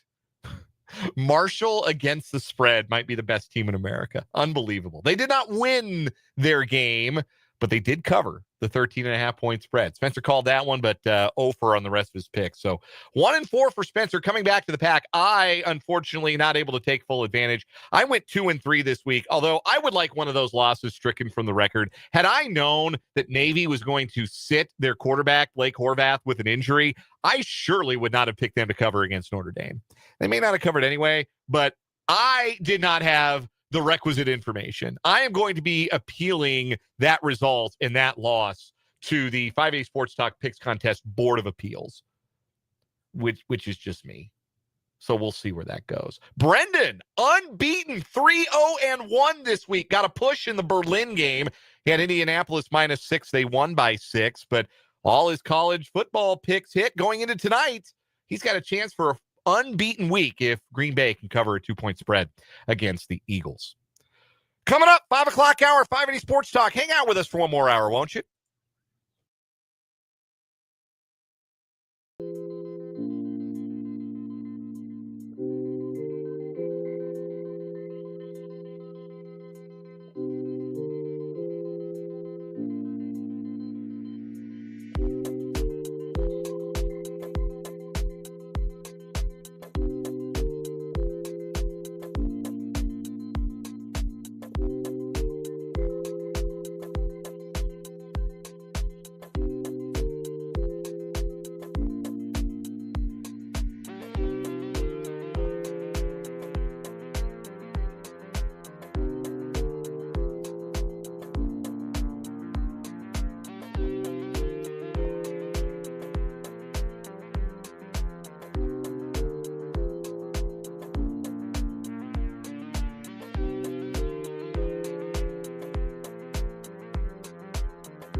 Let's get it. Hour number 3 of this Monday edition of 580 Sports Talk.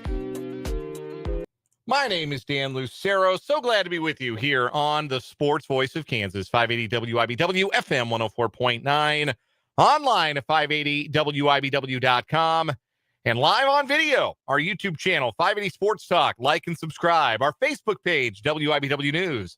Like and subscribe. However you're checking out the show, thanks for being a part of the audience. I appreciate you hanging out with me as we wind down this Monday here on 580 Sports Talk. One more hour together, then we'll pass the baton to the K-State Sports Network from Learfield. Got K-State women's basketball tonight. The Wildcats taking on the Lamar Cardinals, I think. I don't know. It's the Lamar Cardinals, I want to say. It is. They're the Lamar Cardinals. They're the Lady Cardinals, in fact. They go by the Lady Cardinals. There's a longer discussion to be had about that particular distinction, the lady signifier. I do wonder how many, because a lot of college teams have gotten away from that. Some programs, it's part of the branding, right? Like Tennessee, they're the Lady Vols. Louisiana Tech, they had those great teams in the 90s. That was a program of a certain renown. They remain the Lady Texters, as in tech, Louisiana Tech texters, not like on your phone texters. Wasn't a thing back in the 90s. Like, obviously, you have programs that match the genders. They have a gendered mascot. Oklahoma State, the Cowgirls, or Wyoming does that.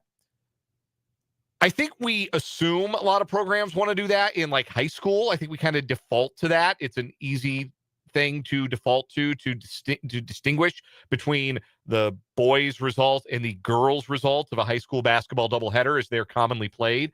But I feel like we get away from that, and I think that's probably fine. Like, I remember when I was in college, DePauw University, class of 2008. Monon Bell Week this week, by the way. If you think like I got a little pep in my step, it's Monon Bell Week. Y'all know what that means. I've talked about it before. Anyway, my alma mater has a nationally prominent Division III women's basketball program. Make your own jokes. I don't appreciate them, but I'll give you an opportunity to snicker or do whatever you need to do. Anyway, they've won 2 national titles. They won one when I was in school, 2007. And their coach, who was there when I was in school and is still there, Chris Huffman, was adamant. We are not the DePauw Lady Tigers. Do not call us that. We are the DePauw Tigers, the same as the men's team is the DePauw Tigers. So wasn't going to be no Lady Tigers on the broadcast or in any of the work that we did.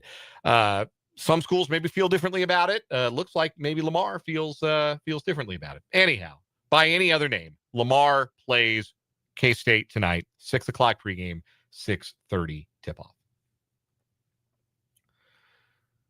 But yeah, most schools, I do wonder if that's something that more and more schools have pushback on. Like Vance points out Washburn, and Washburn, yeah, they're the Ichabods now. They're just the Ichabods. They for many, many years, they were the Lady Blues, and now they're not.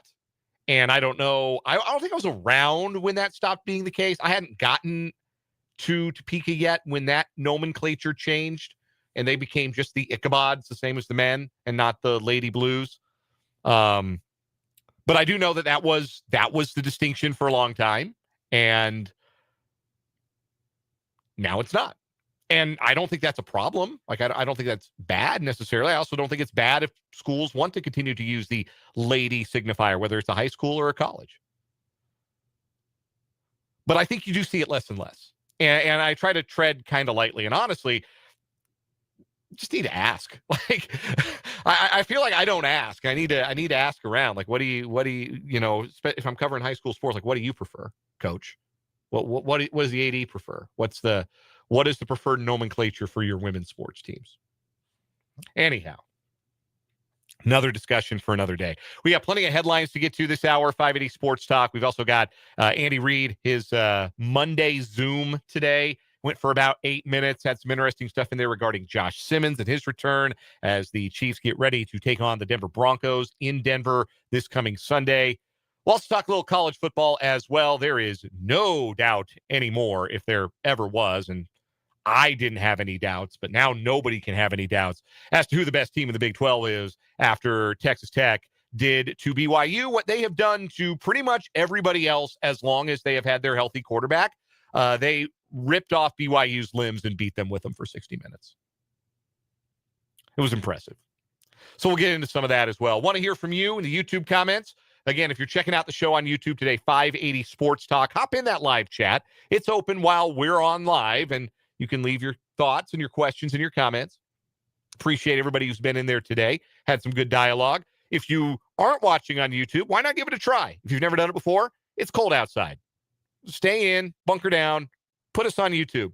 580 Sports Talk is the name of the channel. You can also text the program, although please not while you're driving. 785-272-9429 is the number. 785-272-9429. Lots of headlines. Lots to get to today. We will get through as many of them as we can. We begin in the realm of college football. We will begin with a couple of tidbits from Kansas State.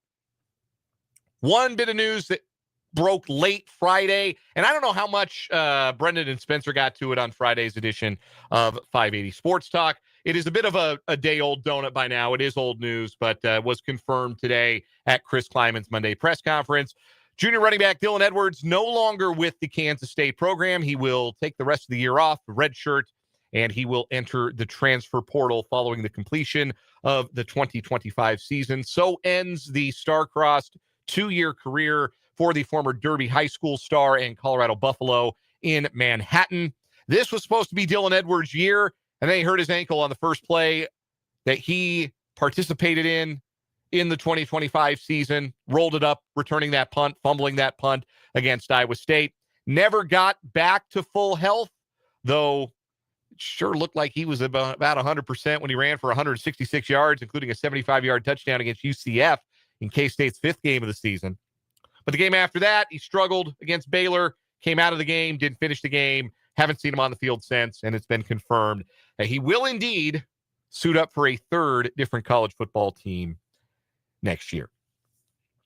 I'm not going to speak to anything that I don't know. Behind the scenes, in the locker room, all kinds of rumors and conjecture out there. I don't necessarily want to feed that beast, but I just want to point this out. That Dylan Edwards left Colorado when things did not go perfectly for him as a freshman. When he averaged less than 4 yards a carry for a pretty bad Colorado team and didn't start games, did not have the featured role in the offense that it looked like he was going to have following week one when he had those three spectacular touchdowns against TCU. Things didn't go the way Dylan Edwards thought they were going to go, and he left. 2 years at K-State.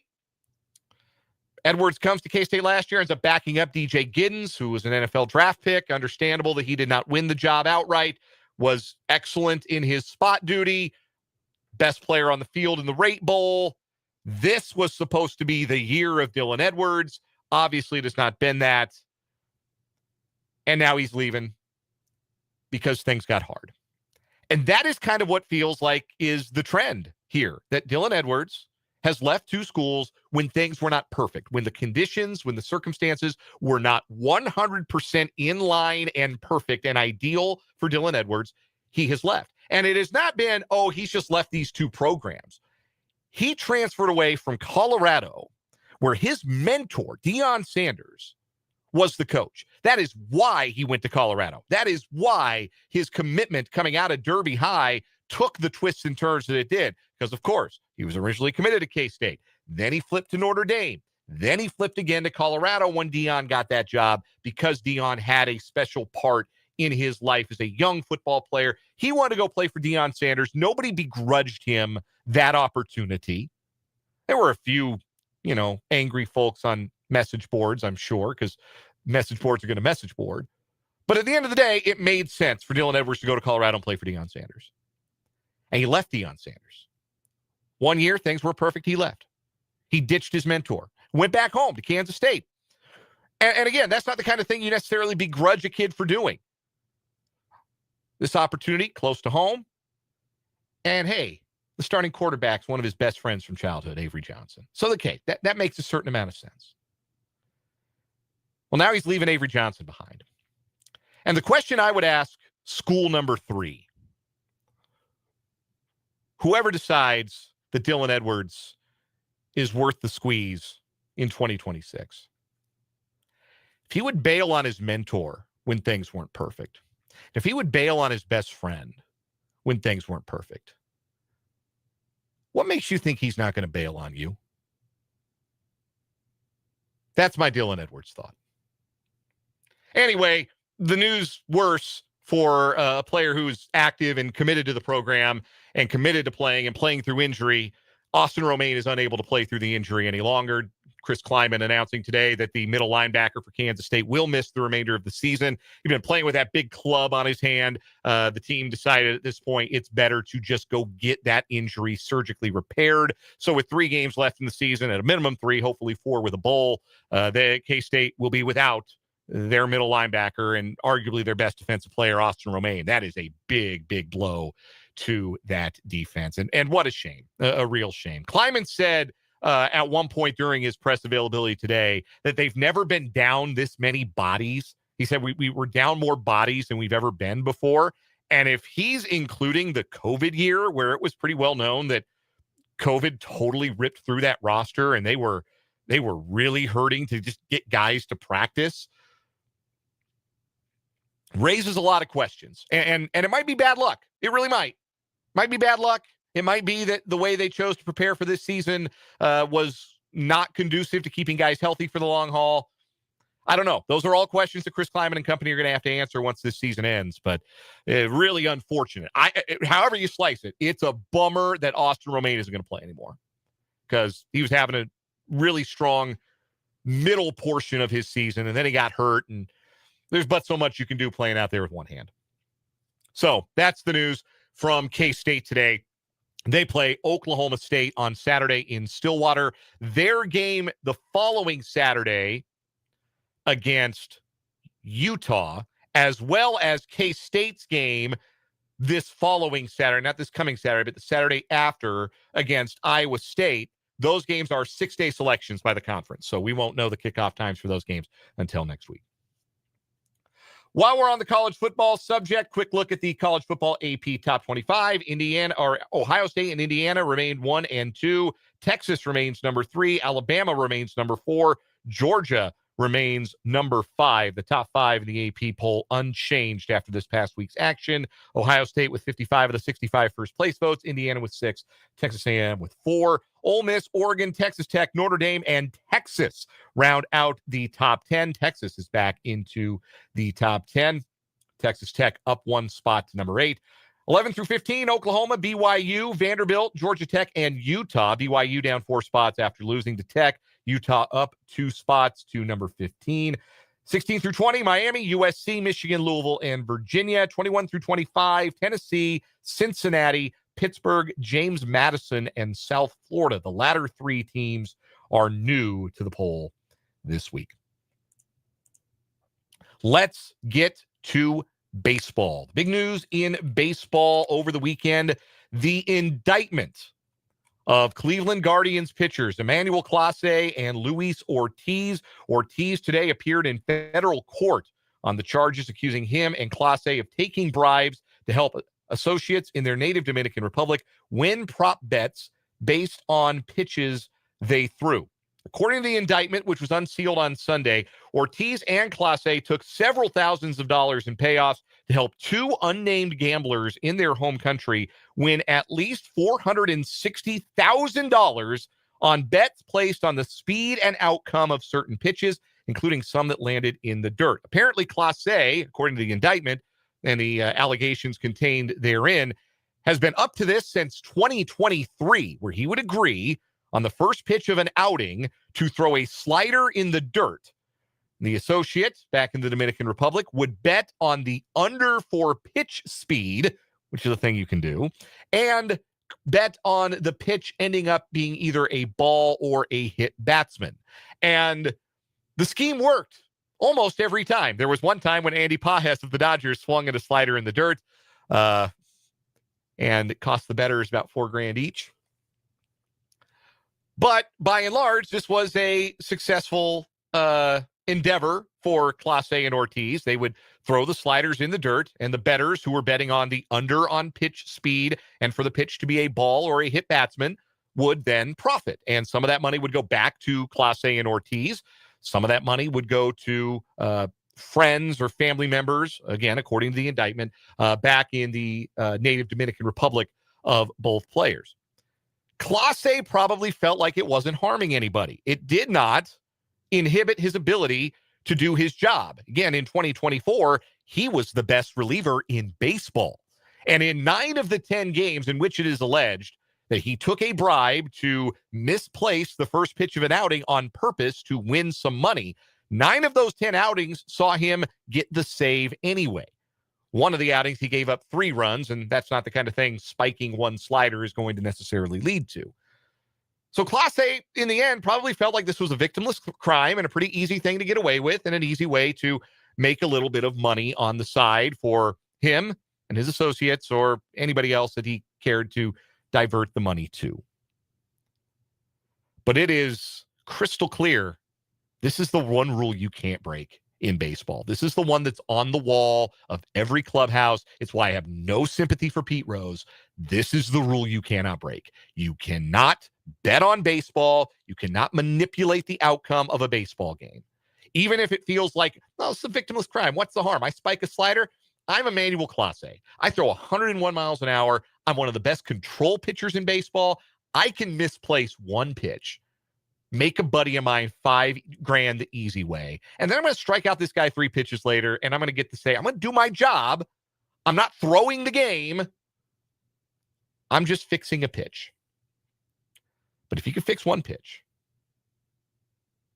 what then is stopping the cascading effects of those associates saying, hey, we need you to blow a game. Hey, we need you to blow a series. Emmanuel Clase was the best reliever in baseball in 2004. Stunk out the joint in the playoffs. Looks a little suspicious now, doesn't it? In response to the news, Major League Baseball today announced, in conjunction with prominent United States sports books, that they will establish a nationwide $200 betting limit on baseball wagers centered on individual pitches and prohibiting such bets from being included in parlays in an attempt to decrease the incentive for manipulation. In other words, the horse is out of the barn, but we're going to close the door halfway. We're not even going to close it all the way. We're just going to close it halfway, even though the horse is out of the barn and off our plot of land and 3 counties away. We're going to leave the door a little slightly ajar, but we're going to make like we closed it because we got too much of a relate. We're in too deep. The pro leagues, the media covering those pro leagues, they're in too deep with these gambling companies. Because the thing to do, the thing that in the end has to happen, and to be honest, I think the thing that is going to have to happen to maintain the integrity of professional sports, no more prop bets. No more bets like this. No more micro betting. No more prop bets. If it's a prop bet, it has to be a one-way market. Either they touchdown score yes, or you go over a certain amount of yards or points or whatever, and not under. One-way markets have to get rid of this stuff because, as we have seen now, over 2 of the 4 major sports, and these cases being indicted and going to the level of indictment in the last 2 weeks. And that's to say nothing of Jonte Porter getting kicked out of the NBA for life last season. This stuff is too easy for the players to manipulate. And yes, it's good that they're getting caught. Legalized gambling makes it possible to flag this behavior and catch it. That's good. That's the plus. That's the upside here.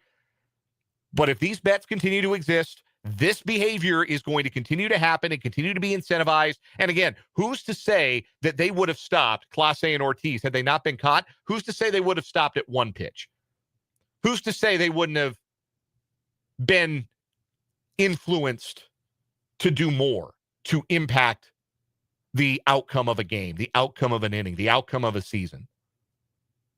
Because if you can fix a pitch, you can fix a game. And if the games are fixed, then what the hell are we watching? It's an existential threat to all sports, professional and college. And even if you admit that the leagues are too deep in the pockets of these sports books, that there's no severing the relationship, there's no point in severing it, it will not be severed because they're too dependent on the money that these sports books are bringing to them, then at the very least, the micro-blogging or micro-betting and the player props, they got to go. They got to go yesterday. This measure is not even a half measure. It's embarrassing, honestly, to say, oh, yeah, we're going to keep these around, but you can only make $200 on them. I don't know. I keep thinking about that. Y'all seen Fargo? You seen the movie Fargo? The end of the movie? The Gunderson, the cop. What's her name? Oh, my God.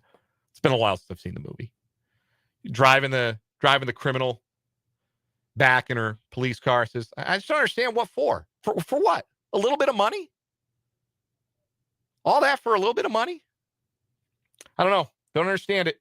Manuel Clase could have made millions, plural, several times over.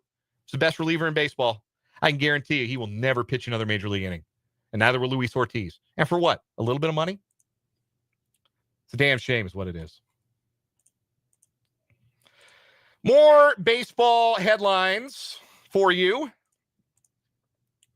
Royals made a trade today. They acquired outfielder Cameron Meisner from the Tampa Bay Rays in exchange for a player to be named later or cash considerations. Meisner played 71 games for the Rays last year, hit .213. Probably a quadruple A type outfielder. Wouldn't be surprised if maybe they decide to move on from Joey Weimer or Drew Waters or both from the 40-man roster. And Meisner's a guy who takes their place. 27 years old. He was drafted by the Royals out of high school. He's from Poplar Bluff, Missouri. He went to Mizzou, local kid. He's been on their radar for a long time. We'll see about his impact next year. But if he plays a lot, it's probably not good unless he makes a substantial step forward as a hitter in his age 28 season. Royals also will be adding Marcus Timms, former major leaguer, and most recently on the coaching staff of the Chicago White Sox, to their hitting coaching staff. He will serve under Alex Zumwalt, might be the on-field hitting coach. It's a separation of powers on the hitting coaching staff. But Marcus Timms, who's bounced around the league as a hitting coach, received high marks for his work with the Yankees a few years back. He was with the White Sox this past season. Try not to hold that against him. He is the newest member of the Royals hitting coaching staff. Some quick NFL hitters before we wrap up headlines here. Mention it with Matt Verderame, our NFL insider, at the top of the 3 o'clock hour. Brian Daboll fired today by the New York Giants after 10 games that were effectively a waste of everyone's time. They should have fired him at the end of last year. For whatever reason, they didn't. They let him be involved in the selection of Jackson Dart. And that turned out okay because it looks like Dart can play a little bit. If Dart has any brain matter left by the time he gets to his second pro season because he keeps getting concussed. And Brian Daboll kept running him out there with no regard for his health and safety because the alternative was Russell Wilson. And we all saw how untenable that was.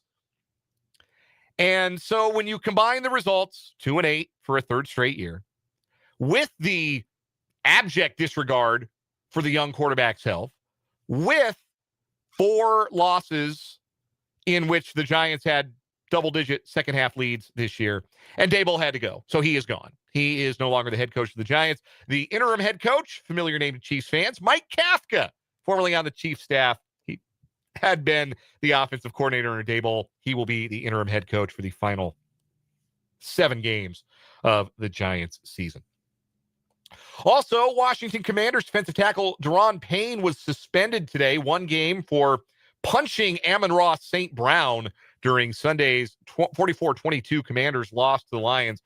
If you saw the highlight of it, I'll never understand the logic behind throwing a haymaker at somebody wearing a helmet, but Payne turned around and just hauled off and slugged Amon-Ra St. Brown with his right hand in the left ear hole of St. Brown's helmet after Detroit scored their 3rd touchdown in the first half. He was given an unsportsmanlike conduct. He was ejected. He will appeal the suspension. The Commanders play the Dolphins in Spain this coming Sunday. And Denver Broncos linebacker Alex Singleton had an operation on Friday after a random drug test 2 weeks ago revealed a cancerous tumor in his testicles. He had testicular cancer and had a cancerous tumor and had it removed the day after the Broncos game against the Raiders. Singleton making that announcement today, saying that he is doing well, is expected to have a full recovery, and hopes to get back out on the field with the Broncos very soon. I would presume any kind of surgery in the delicates like that would probably affect your availability for your next game. Not that that matters in the face of like a cancerous tumor. Getting that removed is obviously the most important thing. And I know I join everyone in wishing Singleton the best of health moving forward. But he is a starting linebacker for the Broncos who play the Chiefs on Sunday. So his availability for Sunday, I would probably put it in question. Speaking of the Chiefs and the Broncos, they play on Sunday. Andy Reid, after the bye week, met with the media via Zoom, that with a Z, Zoom. I don't know what I was saying there. But we're going to hear from Big Red when we come back and we continue on here on 580 Sports Talk.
Mark B makes a good point in the YouTube comments regarding Major League Baseball's announcement today that they're going to limit the amount of money that can be bet on pitch speeds and pitch placements, pitch by pitch micro bets, and also limiting their or banning them from being used as part of parlays.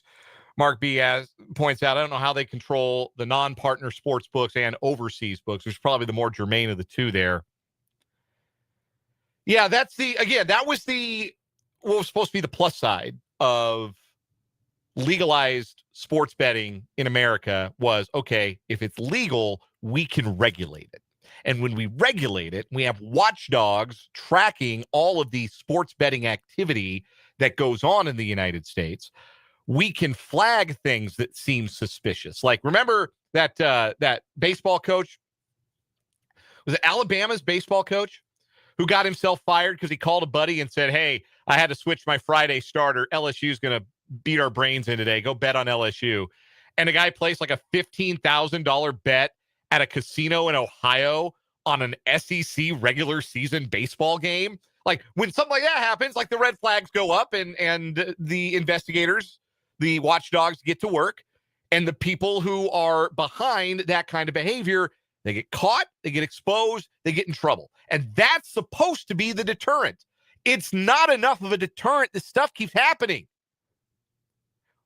Jonte Porter getting banned for life did not deter Terry Rozier. The Pete Rose saga, his whole life, that did not deter Emmanuel Clase and Luis Ortiz.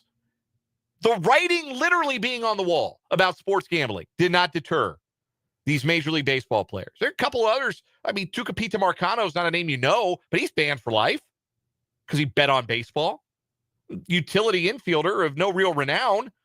But that's how it's supposed to work. Doesn't matter who you are, whether you're a common utility infielder or the best relief pitcher in baseball. You do this stuff, you're not going to play again. You lose everything. It's not supposed to be worth it. People keep doing it because the access is too inviting. And Clase and Ortiz felt like, what's the harm here? We're going to get away with this. There's no harm. I can spike one slider and make somebody $10,000. Money goes a long way in the Dominican. Who cares? Nobody's going to care if I do this. I'm going to throw 3 straight 100-mile-an-hour cutters and get the guy out anyway. They thought there was no harm in it. The harm is to the reputation of the game. And again, if the integrity of the games is in any way in question, then we may as well all just be watching pro wrestling. Andy Reid spoke to the media earlier today via Zoom, his Monday press availability as the Chiefs are back to work, getting ready for the Denver Broncos on Sunday and their trip to the Mile High City. Here's what Andy Reid had to say. All right, so the coaches are just coming back today from a few days off, and we're getting back in the swing of things right now. Players aren't back till tomorrow, so don't have a lot of information for you there. We're expecting everybody back, and Josh included. So if you go in that direction, that's the information I have for you. And then we'll, I presume they've got some workouts in, and they're off time, and we'll come back ready to go. So with that, time's yours. Yeah, Coach, you kind of alluded to it with Josh. What's the reintegration plan with him? You sense that Sure. He'll be able to just get right back to start? Yeah, I think, Pete, what we'll do is just see where we're at here. And, we know we've got a good player in there now, and we know what Josh is capable of and all that. So we'll just see where we're at when they get back. Hey, Kelsey, I have a follow-up too. Just- Hey, Andy, I wanted a couple just quick injury updates on guys. Isaiah, do you expect him back in practice this week? And then Jawan Taylor left the game against the Bills. What do you anticipate with him? Yeah, well, I'll have to see on Pacheco. And Taylor was feeling pretty good by the time he got back here and had left. So I think we'll probably be okay there. Okay. And a quick follow-up from the Buffalo game. When Pacheco was out, you guys elevated Clyde and left Elijah Mitchell on the inactives. Can you just go over the decision there to bring Clyde up for that game? Yeah, so we really like Elijah, obviously, or he wouldn't be here, but I think that makes a big statement there. But Clyde is, he knows all the protections, he knows all that. Not only does he know it, he's done it. And so we've seen him do it. So there was a comfort there. Not that Elijah doesn't. He's a very sharp kid. So, but we just, we've seen, our guy do it. So that was the only reason why. But Coach, with Josh, how do you feel like the team has handled it, the coaches and the players alike, as far as Josh's departure and now his return? Sure, Matt. Players always are concerned about other players' well-being. That's first of all. So, but on the other hand, they also move forward, and they don't necessarily look back. So they giddy up and go on what's there today, and let's go. And they go 100 miles an hour with that. But I think it's a blend, of things. They're not dwelling on that, but they want to make sure he's okay as a human being. And kind of coupled with that a little bit is, what was the kind of the process for Josh coming back last week? Was there anything, maybe differently that you did or the team did, players and coaches, to kind of get him back into the building and welcome him back? Not necessarily, no. Yeah. Hey Andy, just along those lines, like did he get some workouts in last week? Like, are you able to tell already what kind of football shape he's in already? Yeah, Sam, I'm not gonna get into all that. I'm not telling you yes or no that he did, but I know he's been working out for sure. I just wondered, Jalen's played a few games now, and just wondered if you could just assess what he's done at left tackle for you. Yeah, Sam, Jalen's he's done a nice job for us. I think just asking him to jump in after the season's been going for a couple months here that's a tough ask, especially against the D lines we're playing. But he's done a respectable job. I got a couple of follow-ups as well. Coach, let's just start first of all with like the playoff picture. You had a number of things that maybe could have helped you guys out this past weekend. Looked like it was maybe going to help you out. Didn't go that way. So, is there a sense of urgency about how far you are down the standings right now? And do you sense that amongst, the entire organization, the players and everybody, how urgent the situation is playoff-wise? Yeah, sir. And I mean, in this league, I mean, every game's important. And so you've got to stay focused on that. And it doesn't matter what you project or what's happened before. You learn from your past and take care of what's going on today. We'll get the players back tomorrow, and then we're all in on Denver. So that's kind of where we're at. Is there an urgency? There should be an urgency every week. That's how this league is. There's too much parity in this league not to have urgency every week.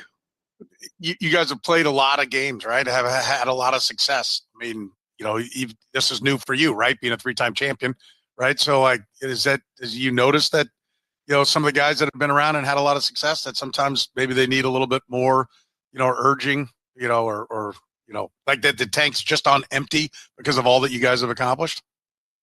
Yeah, that's not how I feel. I feel like the guys have got good energy, and we just need to clean a couple things up, and we'll be okay there. Okay, I know you've said a number of times there's only one football, right? So, like, not everybody can have a giant day, but is it safe to say that you'd like to get Xavier Worthy a little bit more involved, and that would be something that could help you guys out as far as offensively, if he could be more part of the equation? Well, we try to get them all involved the best we can. Some games you're just going to have that where, they're taking somebody away, and that's how it goes. That's happened. How the coverage goes. That's how the play call goes. So on. So, but we're not down on Xavier Worthy. We know he's a good player, and we like to get the ball in the good players' hands. The best way we can. So it just hasn't rolled that way. Last one would just be Chris Jones. I mean, does he need to, find another level for you guys to be successful in the second half? I think, we all need to do better. I would say that Chris is always striving to do better every day. I mean, that's what's made him such a good player. Again, he's the guy that they're going to focus on, and if you're getting a double team, that's who's getting doubled. And so that's he'll get his as we go forward. It's just important that he stays consistent and keeps working hard. Yeah, Andy. Obviously, the bye week is a big week for self-scout for you guys. I just wonder what the biggest takeaways were when you were rewatching yourself on tape. Yeah, I can't give you all that, Jesse, but I would tell you that we did go back and look at some of the things we can do better, or some of the things that we've done well. We had a lot of good things coming up to this past week, and then there were some things there that we can definitely learn from the last game against the Bills. So, but again, that's That's why we spend the time working on that stuff, but I'm not going to put it out there for sure. Good question, though. Love that from Andy Reid. Yeah, it's a good question, Jesse, but I'm not giving you anything that can be used against me later on. Good stuff from Andy Reid, as always. Interesting to note there about Josh Simmons. Don't write him in pen into Sunday's lineup in Denver, though I got to believe that if he's anywhere close to game ready, he's going to be out there. Matt Verderame, our NFL insider in 3 o'clock hour, I think said it, and I tend to agree with this assessment. If the Chiefs can't block Denver, that's the path for the Broncos to win on Sunday, is their defensive ends, Jonathan Cooper and Nick Bonino, both of whom are very good. If they wreck the game, Denver can win. That's the path. And I guess it's a bit easier to see without both starting tackles in the game. But sound like good injury news for Juwan Taylor. Sounds like he'll be ready to go. Maybe Isaiah Pacheco. We'll start finding out once they hit back to the practice field. We start seeing participation reports on Wednesday. We'll take a break. We'll come back. Some quick college football thoughts when we come back from the weekend on 580 Sports Talk.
$5:49 on 580 Sports Talk.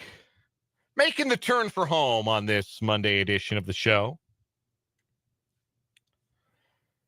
You heard it here on 580 WIBW and FM 104.9. Texas Tech bludgeoned BYU on Saturday in Lubbock. Wearing those stupid uniforms. Man, I'm glad Patrick Mahomes is good at football because as a uniform designer, he leaves a lot to be desired. Apparently, Mahomes had a hand in designing the uniforms that Texas Tech wore on Saturday. They look stupid. Silver and white, lame, terrible, bad uniform. It's a good thing Patrick Mahomes can spin it because I don't think he's the next Versace. Anyway, didn't matter what they were wearing. They could have been wearing tutus. They would have been the better football team. The only thing holding Texas Tech back is that every now and again, Baron Morton will think he's Michael Vick. Or like he will think he's Patrick Mahomes. And that he has this ability to elude pressure in the pocket. And even though repeatedly those plays where he thinks he's elusive in the pocket end up getting him sacked for huge losses, he still thinks he's that guy.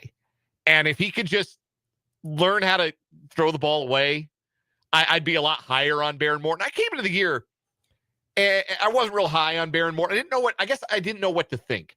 The injury history was concerning. I just didn't know if he had it in him to play at a really high level. And the answer is, if he's on the field, like, the injuries have been a concern. The only reason they have a loss is because he didn't play against Arizona State. But when he's on the field, he can get to a level that is keeping it in the road and letting Texas Tech's defense win them football games. Those guys are so nasty.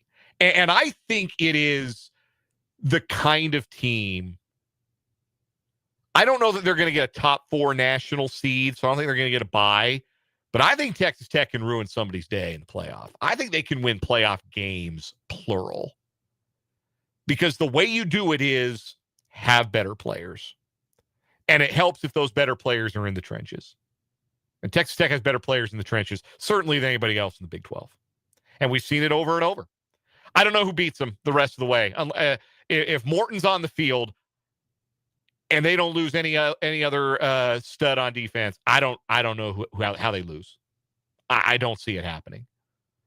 And BYU, eventually, all the naysayers on BYU were right. They got into the kind of game that Bear Bachmeier was not equipped to bring them back from.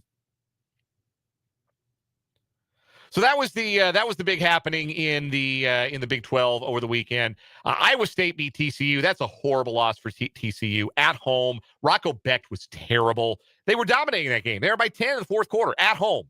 Got to close it out. Iowa State's just tough. They find a way.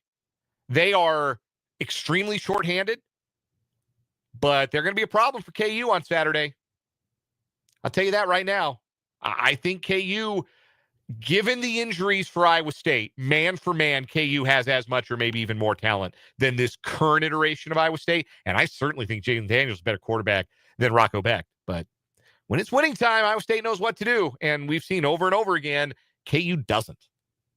That's why Iowa State's where they're at and why KU's struggling for bowl eligibility. So that's what went down in the Big 12 this weekend. Neither outcome, really, if you know anything about the programs. There wasn't anything that happened in the conference. It was a big surprise. Oh, and Colorado lost again. Also not a surprise. They're not going to a bowl. We'll see how checked out they are when they come to the Bill in a couple of weeks. But I do want to point this out. We've had our fun with West Virginia being bad, which they have been. But I think Rich Rod's got his quarterback. And when Rich Rod has his quarterback, usually things tend to go pretty well for Rich Rodriguez coach teams. And he's got his guy. And he's got a great name. Scotty Fox. What a great quarterback name. That name alone is worth a couple of wins a year. Anyhow, we got a final word to get to, and I will get to it after this break on 580 Sports Talk.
Let's wrap it up. Let's walk it off. It is the final word on this Monday edition of the program. Final word for me. I do not believe that Kansas should fire or even consider firing Lance Leipold. That should not be a thought that enters Travis Goff's brain at any point. But Lance Leipold is the constant over the last 3 years of Kansas losing games it ought to win, finding ways to lose games in which they hold fourth quarter leads. And Saturday's loss to Arizona can be traced pretty directly to a conservatism of thought that befits a coach like Leipold, who's been around as long as he has, but doesn't help you win football games. Lance Leipold must learn to be more aggressive, must learn to trust his offense. If he's not going to trust it with Jalen Daniels, one of the great quarterbacks in program history, recent program history for sure, why will he trust it moving forward when next year it's Cole Ballard or Isaiah Marshall or somebody else? But the game theory stuff that Leipold gets wrong. I've seen Leopards change their spots. I've seen Andy Reid get more aggressive as he gets older. I'd like to see Lance Leipold do it too. Might be worth an extra win or two for the Jayhawks down the line. That's going to do it for us today. K-State women's basketball is next. We're back tomorrow from 3 until 6. I'm Dan Lucero, and this was 580 Sports Talk. Good night.